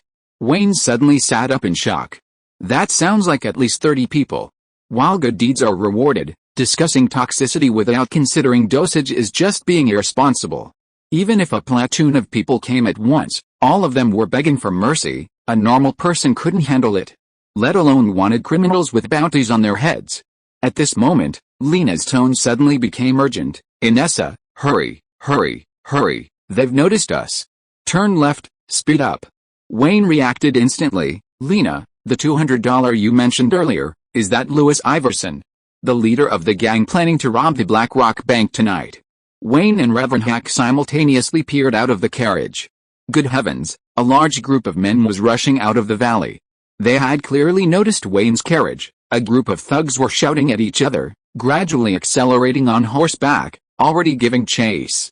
Most of them were carrying lever-action rifles, and as gunfire rang out in the distance, smoke was already billowing from the muzzles of several of their guns. Some were firing warning shots into the air, while others were testing their marksmanship at the rear of the carriage. Damn, they'd encountered the enemy's main force ahead of time. When a large gang begins its operation, the biggest fear is someone leaking information and alerting the target prematurely. So, anyone encountered by gangsters or thugs at this time, unless they escape, is basically doomed. Wayne shrank back, and Lena had already turned and crawled into the carriage, continuing their previous conversation. Of course it's that Iverson brother, there aren't many wanted criminals with a bounty of over $200. As soon as she finished speaking, Lena and Wayne glanced around the carriage at the same time, and then suddenly looked at each other in silence. Oh no. They didn't bring a long gun. This morning, Wayne and Inessa were woken up early by Pastor Harker and taken to a church meeting. It was just a short meeting at church, and the distance wasn't particularly far, so Wayne and Inessa didn't ride their own horses.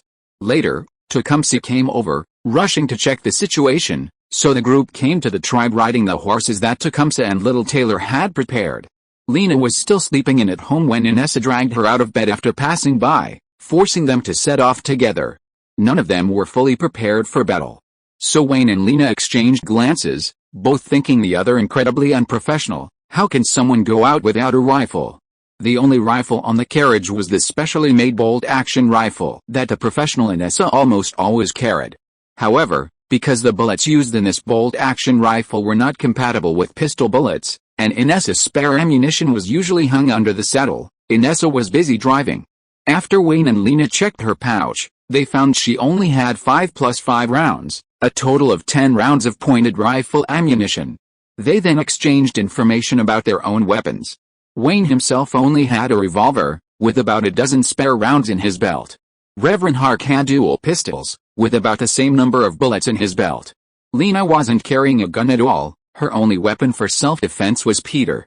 In terms of range alone, bolt-action rifles were king in Western America, with an effective range of 400 yards, but unfortunately, they only had 10 bullets.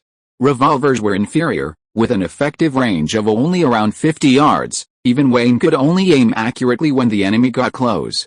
However, the lever-action rifles carried by the pursuing thugs were the mainstream long guns of the West, with an effective range of about 200 yards, almost 4 times the range of a pistol. Enough to riddle Wayne and his wagon with bullets before the pistols could effectively return fire. Not good. Thud. Thud. Thud. Crack. Several bullets struck the ground not far behind the wagon, kicking up dust. Another bullet hit the wagon's canopy. Wayne had become serious. He glanced at Inessa, who was rushing to catch the train, and Lena in the carriage, his tone heavily suggestive. Do you know of any fallen one's abilities that allow them to attack from a distance?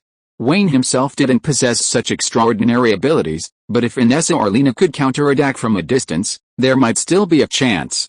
At worst, he could knock Pastor Hark unconscious to prevent him from reporting to the church. Inessa, busy rushing to catch the train, answered simply and decisively, "I can't." Lena understood as well, there are so many of them. If it's an ambush, I can manage. But when being chased, I can't. He understood. Wayne sighed. Neither of them were capable of ranged attacks. Seeing that Lena wasn't armed, Wayne immediately handed her his revolver, then picked up Inessa's bolt-action rifle. In that case, if all else fails, we'll just have to wait for them to get closer and then retaliate with our pistols. Bang! Bang! 2 more bullets struck the carriage, hitting some unknown spot. Wayne looked back from the rear of the carriage and saw a large, dark group of people who had now caught up, the distance between them gradually decreasing. The 2 closest individuals were now less than 300 yards from the carriage. Even with only 10 bullets left in the bolt-action rifle, it was time to retaliate. Wayne thought for a moment, pulled out the magazine, held a pointed bullet, roughly estimated the amount needed, and tried to channel 10% of his spiritual power into it. However, there was no precise progress bar in his body. This 10% was based on intuition. It was roughly accurate, anyway. He set the explosion time to 10 seconds. Wayne quickly loaded the magazine, cocked the gun, and started counting down. Bang! The bullet fired from the barrel. The bullet ripped a hole in the shoulder of one of the thugs, throwing him off his horse. The hole then reopened, worsening the injury. It exploded, but it was pointless. 1 bullet could only kill 1 person, right? Just then, Reverend Hark suddenly pulled something from behind his belt. "Oh right, I always carry this with me." Wayne turned to see it was a bundle of high explosives, the same bundle Wayne had given Reverend Hark earlier. "Wait a minute, you actually carry something like that for self-defense?" Chapter 45 Running Wild. There's a fork in the road ahead. Can a carriage run down that mountain road? At that moment, Inessa, who was driving the carriage, suddenly shouted without turning her head.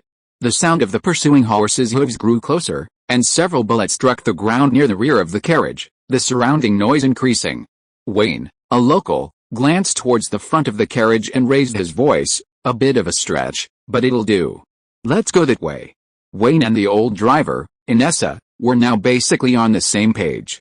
Continuing to drive across the open wilderness, the carriage would eventually be surrounded by the pursuing gang members and riddled with bullets. But going around to the mountain road would limit the enemy's vision and routes. This way, at least the carriage wouldn't be surrounded. If the distance was close enough, a pistol was still a gun. Then hold on tight, the carriage swerved, suddenly changing direction. Reverend Hark's hand slipped, and the bundle of high explosives almost flew out from behind the carriage. Lena reacted quickly, pulling the bundle of high explosives back from midair. She then plopped down on the truck floor and began untying the bundle into 7 sticks, asking, "Anyone looking for matches?" Matches were practically essential in the western wilderness. Even non-smokers needed to light torches or campfires. Wayne, who was aiming at his men, fired a shot at the nearest assailant and tossed the matchbox. He then pulled a bolt to reload. With the high explosives dismantled, Reverend Hack picked up the matchbox and reached for a match. "Don't throw it yet, hit them with corncobs first," Lena said, as a corncob flew from the back of the truck. The dried corncob was a bright orange color. After landing on the barren ground, it continued rolling a short distance, still very conspicuous in the fading sunlight.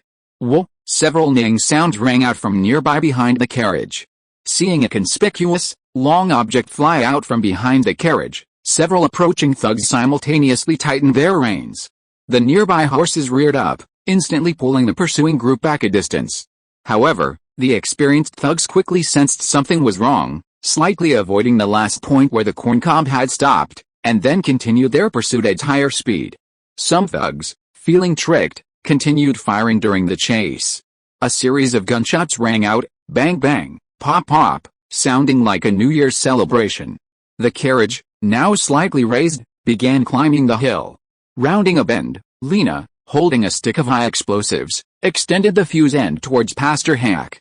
Pastor Hack struck a match, waited a short while, and only when he heard the sound of the pursuing horse's hooves increase again did he ignite the fuse. A long, yellow-coated bar of high explosive flew out and rolled a few times on the mountain road. Several of the thugs slowed down slightly, skirting the sides of the road before accelerating again to give chase. However, one daring thug, no longer afraid of such a trick, maintained his speed, ignoring the rolling object, and even spurred his horse forward, leaping over the falling explosive.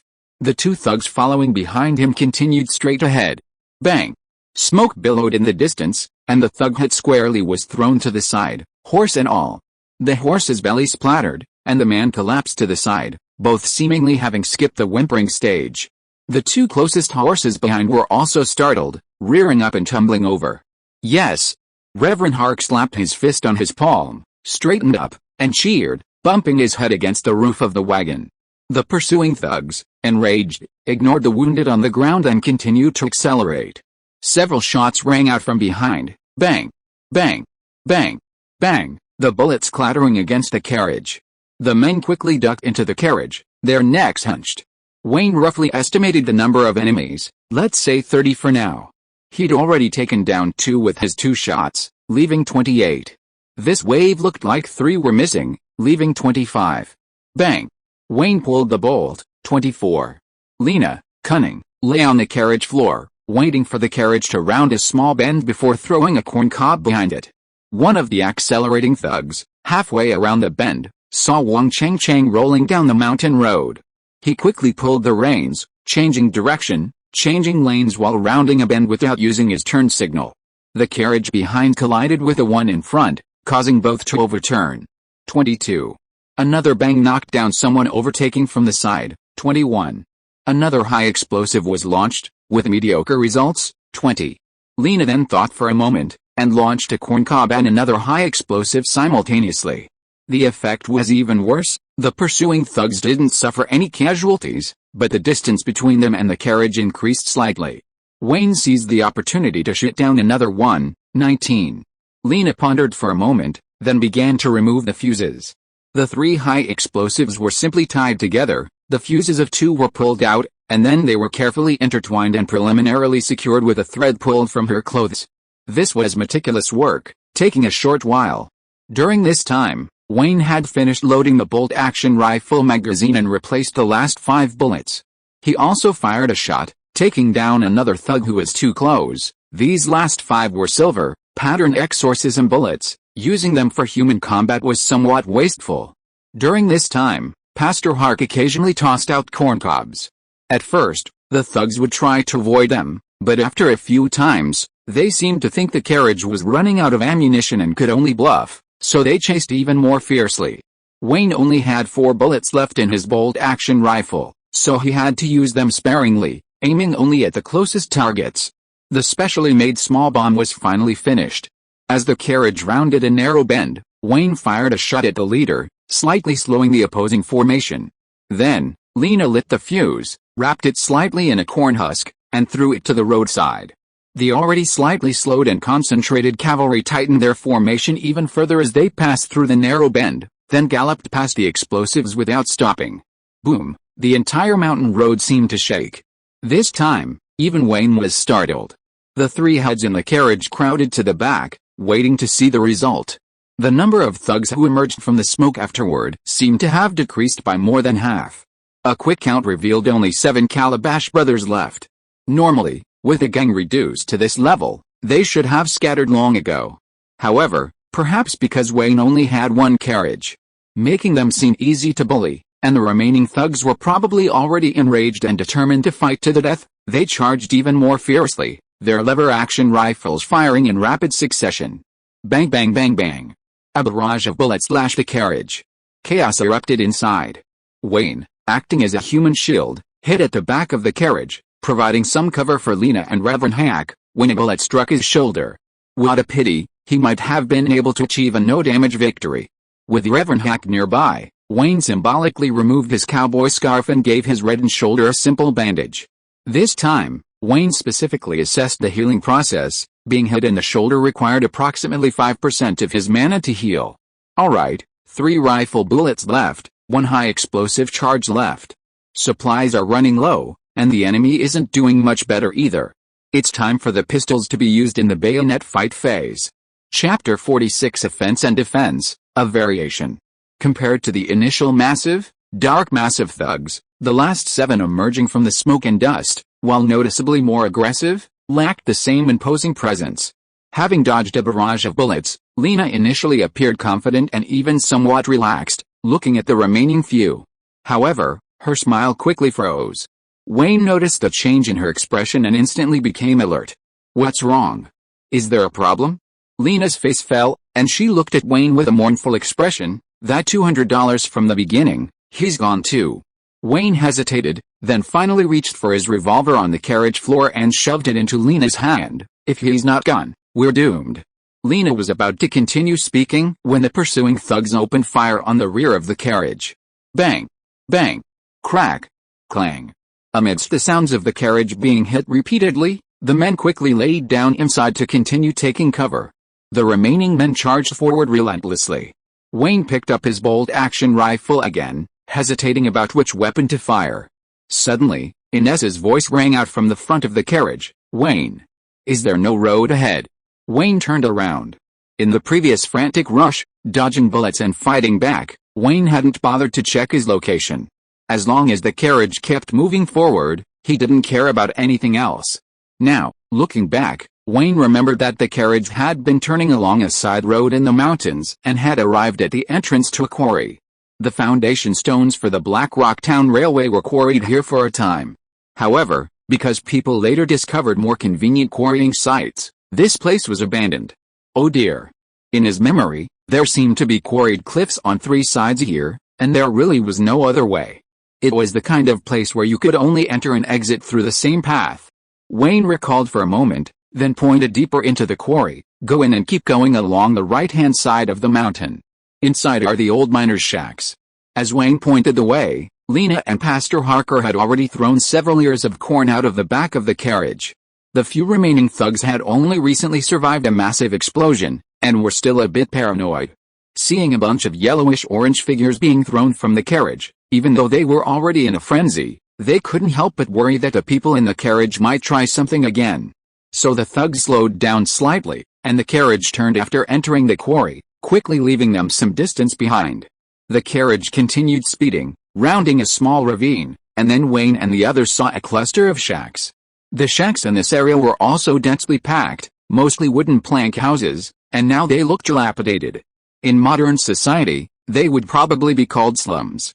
At its peak, this place was said to have housed 200 or 300 people, families and all. Further in, the sides were sheer cliffs. Once within the shack area, the group quickly grabbed their weapons and dismounted, preparing to ambush the shacks. Then, Inessa gave the reins a sharp tug, urging the horses to continue along the road, a little further towards the cliffs. The ambush didn't seem so dangerous anymore. Wayne returned a bolt-action rifle to Inessa and took one from Reverend Hark's twin pistols. They exchanged glances. Inessa turned and headed for a high vantage point, while Lena, after a moment's thought, ducked into a shack a little further away in the opposite direction. Reverend Hark was still debating which of the two to follow when Wayne dragged him along. They were both experts. Inessa was a little better off, but if Reverend Hark went with Lena, it wouldn't be convenient for her to use her extraordinary abilities in front of him. Reverend Harker took the last explosive and hid in a shack, while Wayne stayed in a slightly more conspicuous spot nearby. The sound of hooves grew louder. Seeing that the thugs had finally rounded the ravine and were coming towards them, Wayne jumped up and waved at them, letting out a distant yo-ho, before quickly slipping into the narrow passage between the shacks and making his escape.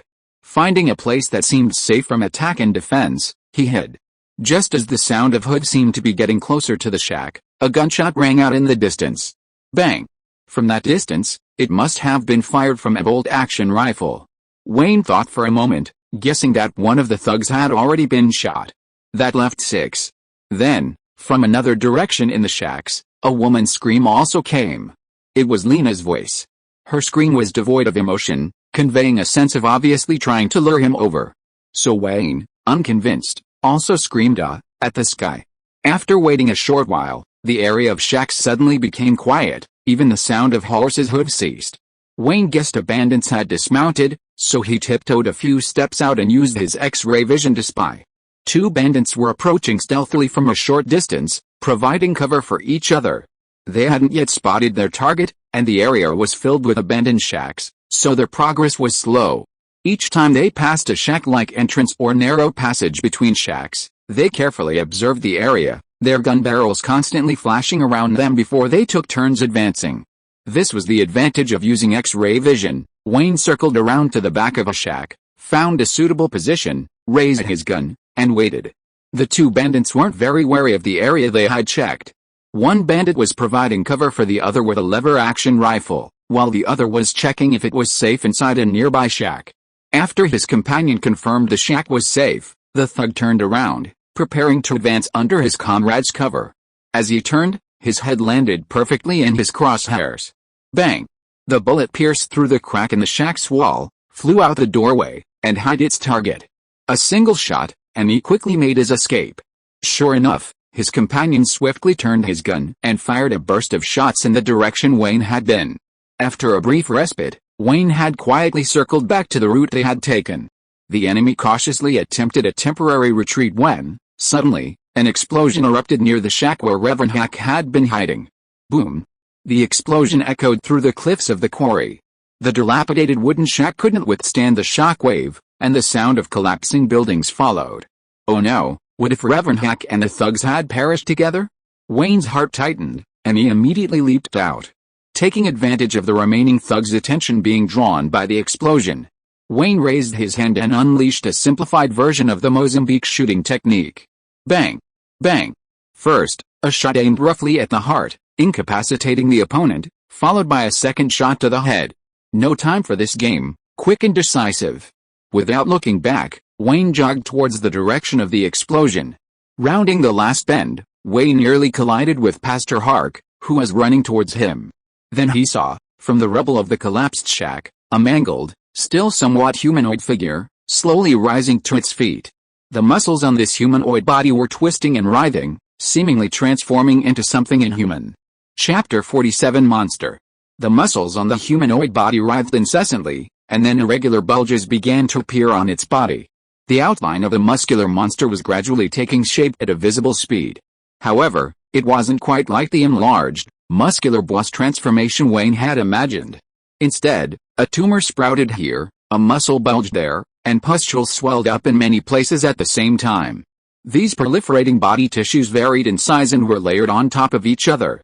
Then, some of the tumors, muscle tissue, and pustules merged together, while others remained hanging there, gradually piecing together the image of the muscular monster.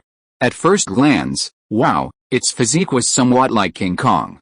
But if you looked closer, oh dear, covered in tumors and pustules, it looked like it might burst at any moment. It was at least a King Kong that had been plucked, exposed to nuclear radiation, and finally doused with sulfuric acid. Bang! Bang! Wayne didn't even wait for it to finish transforming before raising his gun and firing 2 test shots. One to the heart, one to the head. Probably, if its heart and brain were still in their original places. The monster howled. Bullets pierced its flesh, creating holes, but not penetrating. The wounds were immediately repaired by newly regenerated tissue, or rather, it was more like new flesh simply growing to fill the holes. The bullets were squeezed out during this process, and once the wounds healed, they looked noticeably different from the surrounding tissue, like a crude patch. Some pustules, however, burst open with a pop, a mixture of emerald green and yellow-black. Wayne realized he wouldn't drink vegetable juice for at least 6 months. Run. Realizing the gunshot wounds weren't enough, Wayne fired 2 more shots at the monster's feet, then, without waiting for its reaction, grabbed Priest Hack, and the two ran as fast as they could away from the monster. Thump, thump, thump. The ground trembled slightly, and the sound of the monster moving came from behind, seemingly chasing them. Wayne turned his head and saw that the monster's movement was also awkward, somewhat like a gorilla, using all 4 limbs, but mainly relying on its strong upper limbs for power, with its lower limbs basically just for support.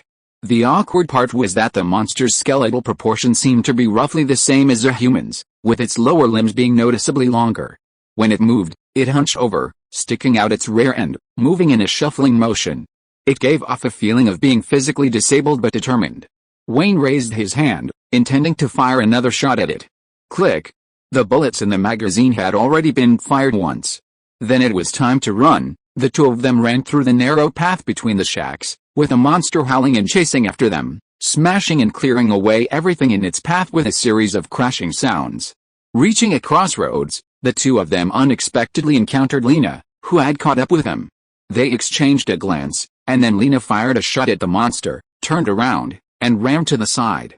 The monster seemed to harbor even greater hatred for Wayne and Reverend Hark. After a brief pause, it continued its pursuit. Bang! A gunshot rang out in the distance, followed by the monster's howl. Turning around, they saw Inessa pulling the bolt. The bolt-action rifle was still loaded with demon-hunting bullets, which, while leaving small holes, didn't seem to heal. The monster glanced at Inessa before continuing its chase towards Wayne. The wound from the bullet gushed fluid continuously. The monster roared even more fiercely. Reverend Hark, what did you do to it? Why does it hate you so much? Wayne, occasionally pulling Reverend Hark along, remained defiant. Reverend Hark was now panting heavily, too exhausted to speak. He shook his head slightly and continued running. After circling the shacks twice, they realized that most of the shacks in the area had been destroyed in the monster's pursuit, resembling a demolition site. By this time, Wayne was also panting, but thankfully, he managed to reload while running. He turned and fired a shot, then prepared to dash towards the other side of the shack, letting the monster continue its demolition. Clatter, clatter, clatter, clatter. The sound of orderly hooves suddenly approached, and a four-wheel drive vehicle drove up from a distance, carrying Lena and Inessa. He turned around and fired 2 shots, then Lena pulled him up, and Wayne pushed him from behind, and Priest Hark was on the wagon. Wayne then fired 2 more shots, quickened his pace, sprinted a few steps, grabbed the rear panel of the wagon, and with a powerful push, flipped himself into the carriage, leaving the monster behind, chasing and furiously impotent. After flipping over inside the carriage, Wayne collapsed on the floor, panting. His bolt-action rifle was now lying in the carriage. Wayne checked it briefly and found the magazine was empty. Reverend Hark, catching his breath, then asked, Inessa, how do we deal with a fallen like this? Inessa, driving the carriage, replied, when dealing with power-type fallen, direct confrontation is generally not recommended. It's usually safer to maintain distance and use weapons and traps. Lena muttered, he looks pretty fat. It's a pity we're almost out of ammo, otherwise we could have given it a try. Wayne glanced back from the carriage. The monster had been left some distance behind, finally stopping after a chase, pounding the floor in frustration. I noticed that the monster's wound doesn't seem to have healed after you injured it? Wayne asked. Yet. The exorcism bullets produced by the Hunters Guild are usually more effective against fallen from the Abyss realm. Abyss, that realm of chaos. Wayne suddenly had a bold idea. Inessa, stop the car. A dozen minutes later, the familiar scene reappeared on the mountain road. The carriage sped ahead, with the enemy in hot pursuit. Inessa, it stopped chasing again. Stop the car, stop the car. The carriage slowed down, and Wayne emerged from the back, cautiously testing the limits of danger. The monster, having chased for half its distance, stopped again to catch its breath, while Wayne fired at it from a distance. Whether he hit or not didn't matter, as long as the intention was there. Wayne had used this tactic several times already. Taking advantage of the carriage's speed, he repeatedly provoked the monster, and once it was enraged, the carriage sped off, letting the monster chase them, dripping with sap. Sometimes, when he saw the monster slow down, the carriage would also slow down appropriately, keeping it thinking, just a little more effort and it can catch up. If the monster stopped, he would stop and continue provoking it. Life is about movement, but even more enjoyable is watching others move. Wayne himself possessed self-healing abilities, so he didn't believe this monster could have unlimited energy while constantly dripping with juice. Bang! A shot rang out, hitting the monster. The monster, provoked several times, wasn't as agitated as before, barely howling even after being shot. Bang! Another shot. The monster glanced at Wayne, then stood still, panting, its temper seemingly much better in a short time. So Wayne tried channeling his spiritual power into the bullet, this time going all out, trying 30%. Bang! The monster was hit, juice splattering everywhere, a large chunk of flesh blasted away. Ag! The monster was finally enraged again, slamming its fists into the ground, then charging towards Wayne, still dripping with juice. Wayne quickly scrambled to the back of the carriage. Quick, quick, quick, quick, let's continue. Chapter 48. Returning to the town. By the time the group finally managed to wear down the monster, night had completely fallen. The closest Wayne and his crew came to crashing wasn't even related to the monster, It was simply because driving at night with only a kerosene lamp hanging from the hood was too risky. Just in case, Peter gave it a final blow, and Inessa used a special dagger to finish it off, confirming the monster was truly dead before collecting its body. Using makeshift torches, they resumed their search along the route from the quarry. They had originally estimated about 30 bandits chasing the wagon, but only 24 bodies were actually found. The rest either escaped while still alive or were picked up by their companions. After identification, the group loaded the confirmed or suspected bodies of wanted criminals with bounties onto the wagon. The remaining bodies were simply left by the roadside after looting weapons and valuables, to be collected at dawn. The wagon was almost full. 3 of the bandits' horses, which hadn't gone far, were now tied to the back of the carriage. The group even managed to retrieve some mostly intact ears of corn. Lena was overjoyed on the return journey, humming a cheerful tune the whole way. Eventually, the 3 men beside her could hum along. By the time the carriage returned to town, it was beginning to lighten. The group first ran to the vicinity of the town bank. The bank's security captain, recognizing Wayne's face in the carriage, waved for the guards to be withdrawn and then approached. He seemed relieved. "Wayne, so far there haven't been any signs of large-scale bandit activity around town. I think if we wait a little longer, we can be fairly certain the bandits won't be coming today." Wayne yawned. "There's no such thing as a peaceful life without someone bearing a burden for you." Wayne gestured angrily towards the carriage. "I don't know if any other thugs will come, but we've already brought some of them back." The security captain, using the firelight, peered into the back of the carriage and saw several piled-up corpses and at least a dozen lever-action rifles. When he turned back, his face was filled with astonishment. "You encountered thugs on the road? And you wiped them all out?" "They attacked first." Wayne shrugged. "There are still a dozen or so bodies that haven't been brought back yet.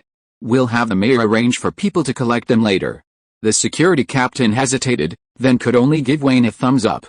Then, urged on by Lena, the carriage sped to the police station. After verifying the wanted poster, the bounty available for immediate payment totaled $680. This included the $200 bounty on Louis Iverson, the man Lena had been so eager to pursue. Adding the depreciated value of the seized firearms and ammunition, along with the looted valuables, the total came to $1,780. Everyone got a share. In those days, gun prices varied. Small workshops were cheap, factories with good quality control were expensive, generic versions were cheap, and custom-made models were expensive. The same gun was cheaper closer to the East Coast and more expensive further west. Blackrock, thanks to the steam train, didn't have exorbitant gun prices. Depending on the brand, workmanship, and condition, a lever-action rifle would fetch around $23 at most, while revolvers fluctuated more, usually discounted to around $10. However, the sheer quantity of the seizure was overwhelming. It exceeded the bounties for the wanted criminals. By this time, the dead monster had essentially returned to human form. Essentially returned means that while he no longer looked like a non-human monster, he was still mangled and swollen, resembling a rotting corpse. Although Lena was certain it was Arthur Iverson, the most valuable of the thugs, worth $500, Wayne couldn't bring himself to lower his standards, given the messy, mangled flesh and his vested interest. So, he decided to drag it to the back of the police station and have other town officials verify it the next day. Otherwise, it would be difficult to explain and get reimbursed. As for the church, Reverend Hack could directly testify to Inessa that she had indeed eliminated at least a Tier 3 fallen. Reporting this to the church's parish priest would earn her contribution points. Lena secretly slipped a small bag and, when Reverend Hack wasn't looking, signaled to Wayne that the extraordinary materials extracted from the monster would be split equally later. Originally, after sending Reverend Hack back to the church, Wayne and the others planned to go home and catch up on sleep. However, the church was surprisingly lively. It turned out that support from the Cankers Cathedral had arrived yesterday afternoon along with a steam train. Upon seeing Pastor Harkar and Inessa, Joffrey, the captain of the county church's exorcism squad, greeted them first. Captain Joffrey gestured for Wayne not to leave yet, and to join the group to meet the leader of the support team from Cankers Cathedral. Unlike the Holy See of the Old World, the Holy Spirit Church of the United States practices an epical system. Theoretically, the church's personnel are divided into 3 categories: bishops who manage major dioceses, priests who manage minor dioceses, and clerks in institutions such as churches or monasteries. The highest authority within the Holy Spirit Church is the Episcopal Conference, composed of bishops from important major dioceses or those of high rank. In principle, major dioceses are equal, and bishops are of equal rank. However, in reality, those in the know understand. For example, the bishop of the Western Wilderness States has completely different influence and prestige than the bishop of the Eastern Prosperous States. Below them are the minor dioceses within the major dioceses, each with its own diocese church and corresponding priests. Priests are also theoretically equal, but their actual status can be vastly different. Captain Joffrey of the county church treated priest Tywin Lannister, who had led the team from Kank City, with far greater respect than he had shown priest Hark, who managed the Blackrock Church. Priest Hark, I won't hold you responsible for abandoning your post at this crucial time. But after I take you to see priest Tywin, you must report back to him as soon as possible to prevent the most crucial follower of the evil god from escaping. Oh, and this one, what's your name again? Inessa? We don't really need you here. If priest Tywin has any questions for you, answer them, otherwise, keep quiet. As for Wayne, in Captain Joffrey's eyes, he was probably just a muggle familiar with a local situation. His attitude towards Wayne was already rather lukewarm, and perhaps because of the previous incident where the others had deserted him, he now didn't even speak to Wayne. Arriving outside the church's lounge, Captain Joffrey, who usually looked down on everyone, first straightened his posture, then tidied his appearance slightly, before gently knocking twice on the door. Please come in. Captain Joffrey pushed open the door and walked in first, letting the three follow. Wayne, who was at the back, secretly glanced inside. Reverend Tywin, around 60 years old, stood by the window of the lounge, hands behind his back, looking out. He was tall with broad shoulders, a thick beard, a hooked nose, a straight back, and sharp eyes, the kind of person who held real power and was shrewd and capable. He wasn't wearing a priest's robe, but rather a more crisp and clean black-belted uniform. He looked like someone working for a special purpose in the church. Captain Joffrey seemed to have a mixture of respect and fear towards Reverend Tywin. He seemed to want to greet Reverend Tywin to show his friendliness, but hesitated, as if unsure how to say it most appropriately. Reverend Tywin's sharp gaze swept across their faces, then he walked past Captain Joffrey to Inessa, and immediately smiled. It was the kind of smile that a normally stern person would force out, still tinged with a hint of sternness, only when they wanted to show kindness. Reverend Tywin nodded slightly in greeting. Ms. Inessa, I'd like to hear the opinion of a seasoned hunter like yourself first. If you are listening to this novel on a channel other than Fanfic World, it means it was downloaded and re-uploaded without effort. We warmly invite you to visit our channel, Fanfic World. There you will find the original version of this story and many other novels of various genres. We look forward to seeing you dive into a world of incredible novels. Chapter 49. Close the case as soon as possible. Hearing Reverend Tywin's question, Inessa pondered for a moment. According to the information the church received before, there were likely hidden cultists in the Blackrock Town area planning a large-scale blood sacrifice in an attempt to summon a higher evil spirit. However, based on our current understanding, the group of evil god followers already discovered in Blackrock Town is loosely organized and small in scale. Compared to summoning evil spirits, their activities are closer to accumulating weapons and planning attacks, which doesn't match the previous information. So, either the information the church received before was incorrect, or they are two completely different groups. Reverend Tywin listened expressionlessly. Ms. Inessa, perhaps I haven't explained myself clearly. Whether it's the hidden cultists planning the blood sacrifice or the evil god followers who have been discovered but not yet arrested, in my eyes, there's not much difference. My question is, if you were to lead the investigation, do you think you could provide the church with a satisfactory explanation by the time the next steam train returns? It's difficult, but worth a try. Inessa paused slightly. The messenger of the gods that the cultists mentioned is most likely still within Blackrock Town. If we can confirm his identity, the chances of hunting him down shouldn't be low. Very good. Priest Tywin nodded slightly. Except for a few individuals, the rest of the people I brought, along with their exorcism team, will be under your command for the next few days, fully cooperating with your investigation. If your findings are satisfactory, I will personally write to the Exorcist Guild, explaining your contributions. I just want results. Inessa thought for a moment, then nodded. I'll do my best. Captain Joffrey, standing beside her, was clearly dissatisfied with this arrangement. Reverend Tywin, I am the one in charge of this investigation, the captain of the exorcism team. She's just an ordinary member of the exorcist guild under the church, and she's only recently arrived in Kanks. Reverend Tywin looked directly into Captain Joffrey's eyes, his gaze authoritative, his words concise. This is an order. The Holy Spirit Church practices an episcopal system, and the bishops are the main bodies exercising church administrative power. Although different dioceses are theoretically equal and relatively independent, within the same diocese, the cathedral has direct administrative power over other clergy members serving within that diocese. Captain Joffrey's eyes widened, as if he wanted to argue further. Reverend Tywin ignored Captain Joffrey, his gaze briefly meeting Inessa's before sweeping over Reverend Hark and Wayne, giving a slight nod. It's decided then. Gentlemen, let's hurry and close the case as soon as possible. He then turned and walked straight to the small desk in the lounge, knocking twice on it. A middle-aged man wearing the same black-belted uniform as Reverend Tywin appeared at the lounge door. He had the air of a butler for a high-ranking noble. Wayne glanced at him briefly. Although the uniforms were indeed the same style, the material and workmanship of this man's uniform clearly didn't look as high-class as Reverend Tywin's. It seemed to be related to status or rank. The middle-aged man first nodded to Reverend Tywin, then looked at the others in the lounge and gestured for them to enter. And so, through the middle-aged man's introduction, Inessa was promoted on the spot. Of the men who came from the Kanks Cathedral, more than a dozen were now directly under her command.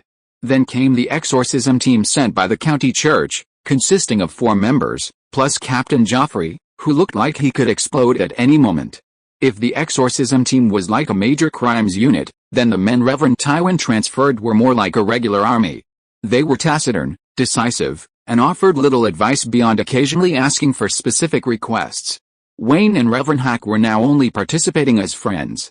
Lena should have been a friend too, but she never liked going near the church and had already slipped home. The previous leads about the divine messenger had essentially dried up. Dr. John was dead, and Mr. Greenspan was unaware of the details, so he could only roughly narrow down the suspects while reinterrogating the arrested followers of the evil god. Then Inessa held a small meeting to assign tasks. Wayne listened in and found that Inessa's investigative style was somewhat similar to the Chinese police he had met in his previous life. Gathering clues, sorting out relationships, narrowing down the scope, and investigating targets. This is the kind of style that so-called high IQ criminals who like to leave puzzles at crime scenes hate the most. I specifically gave you a test, and you didn't even try to answer a single question. Then you just followed the CCTV footage around the print shop and caught me. Is that reasonable? Inessa was probably the type who would think that's perfectly reasonable. So Inessa sent out most of her people, investigating Wayne and his group's whereabouts when they encountered the swarm of insectoid monsters, based on criteria such as long residency in town, interactions with several cult followers, and conflicts with the natives or belief in white supremacy. Inessa didn't directly assign the task to Captain Joffrey, who seemed ready to explode, but instead assigned the entire exorcism team the investigation mission. As for whether Captain Joffrey wanted to go or not, Inessa didn't seem to care much. Finally, Inessa herself, along with Wayne and Pastor Hack, went to interrogate the arrested cult followers one by one. With previous interrogation records in hand, Wayne, a modern man who had watched a few crime dramas in his past life, started to play mind games. For example, he would ask about things that had already been asked once, from a different angle. Occasionally, he would insert false details to test the veracity of their testimonies. Or, he would repeatedly question the same matter, digressing from one point to another, to check for any loopholes. Of the known followers, Mr. Greenspan was a defector, not only actively providing clues he deemed useful but even helping with analysis. The peddler of various goods and the gambling addict were more slippery, readily admitting to the crimes of their accomplices they knew of, but remaining silent about their own affairs, while the coffin shop clerk and the 2 farmers were a bit more troublesome. Classic rural rednecks, simple-minded, straightforward, bad at math, with a mediocre memory, and stubbornly opinionated. Ask them what they think of the indigenous people, and they'll bluntly say, of course, killing them all would be best. Ask them about their own actions, and they'll innocently reply, we've never harmed any townspeople. Ask them about past events and details. And while they're not uncooperative, their answers are incoherent and contradictory. And when asked the same thing several times, they always offer something new and surprising. How to describe it? Because their behavior is just right, stupidly contrived, you can't tell if they're serious or just pretending. Wayne, standing nearby, scribbled in his notebook for ages, thinking they were practically polluting the data. Chapter 50 Investigation. They spent the morning reinterrogating the several captured followers of the cult. It wasn't a complete failure, but they hadn't really caught up with anything. The people sent out to investigate hadn't returned yet, so Wayne took Inessa to a small restaurant near the church for some grilled meat sandwiches. Pastor Hack was left at the church to eat bread with the church staff. The two planned to visit the homes of those cult followers later, so they were having lunch while waiting for the town hall staff to arrive so they could accompany them as witnesses. Wayne ordered himself a cowboy coffee to perk himself up. This was a traditional American coffee, basically just coffee grounds boiled in a pot. It got increasingly bitter towards the bottom of the pot, and cowboys used it to stay awake while driving their cattle to market. However, Wayne now felt that this bitter coffee didn't taste as bitter as the one he had experienced yesterday when absorbing the contaminated spiritual energy in the Native American tribe. After the corrupted spiritual energy was absorbed into Wayne, it seemed to turn into bitter slurry, still lingering in his stomach. Although he felt full, it didn't seem to have been digested much. Unfortunately, he couldn't spit it out and absorb it again, otherwise, drinking it would be much more satisfying than coffee.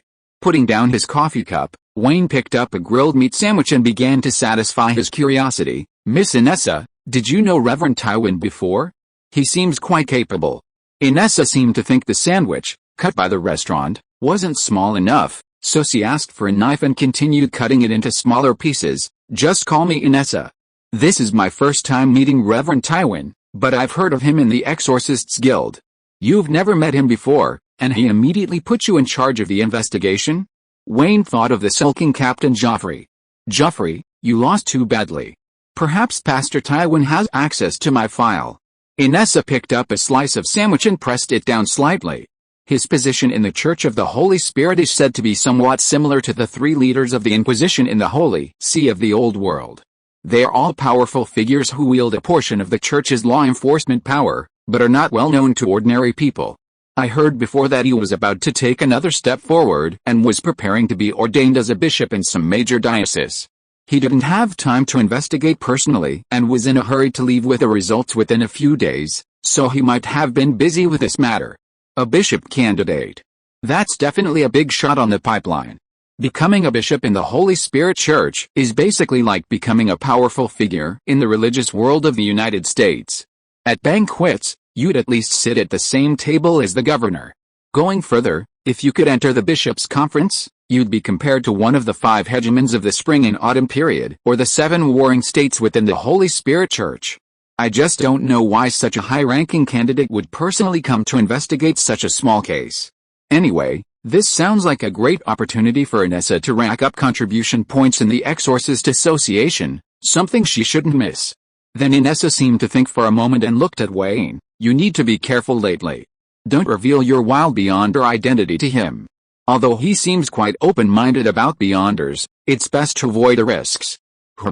Right. According to the Holy Spirit Church's official definition, fallen ones are practically expected to sit at the same table as followers of evil gods.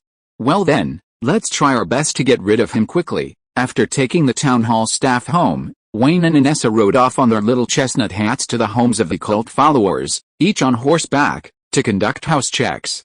The gambler's house wasn't too problematic. The main issue was a small altar that seemed to be used for praying to the cult, made of materials unrelated to human bodies. He didn't know how the church would handle it, but from the sheriff's perspective, at most, he'd get a reprimand. The coffin shop clerk and the general store merchant, like the gambler, were also single men. Their problems were more significant.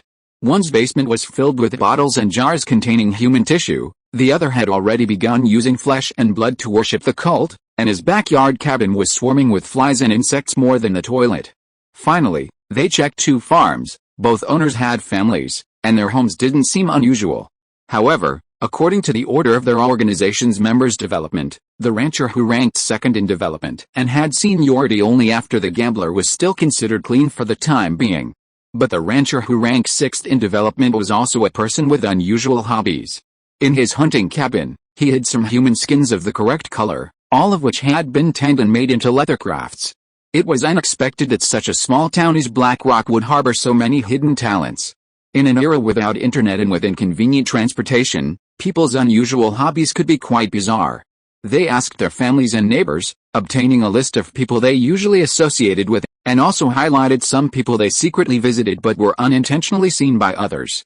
Then came the comparison and duplicate checking. Then came another round of home visits. By the time the sun was about to set, Wayne and Inessa finally returned to the church. After listening to the feedback from each group's investigation, it could only be said that they had found nothing. Either the scope of the investigation was flawed, or someone carelessly missed a lead. Joffrey, why are you glaring at me? I'm implying you. Seeing that everyone had been busy all day and there were no new leads, Inessa let everyone rest. She herself stayed in the side hall of the church, continuing to sift through various records and files. Finally, Wayne helped pack up the materials before dragging her home. They reheated the long cold dinner, and in the living room, Wayne and Inessa ate while Lena sprawled on the sofa, joining the study group searching for clues. Lena complained as she flipped through the files, "It's a pity there's so little time.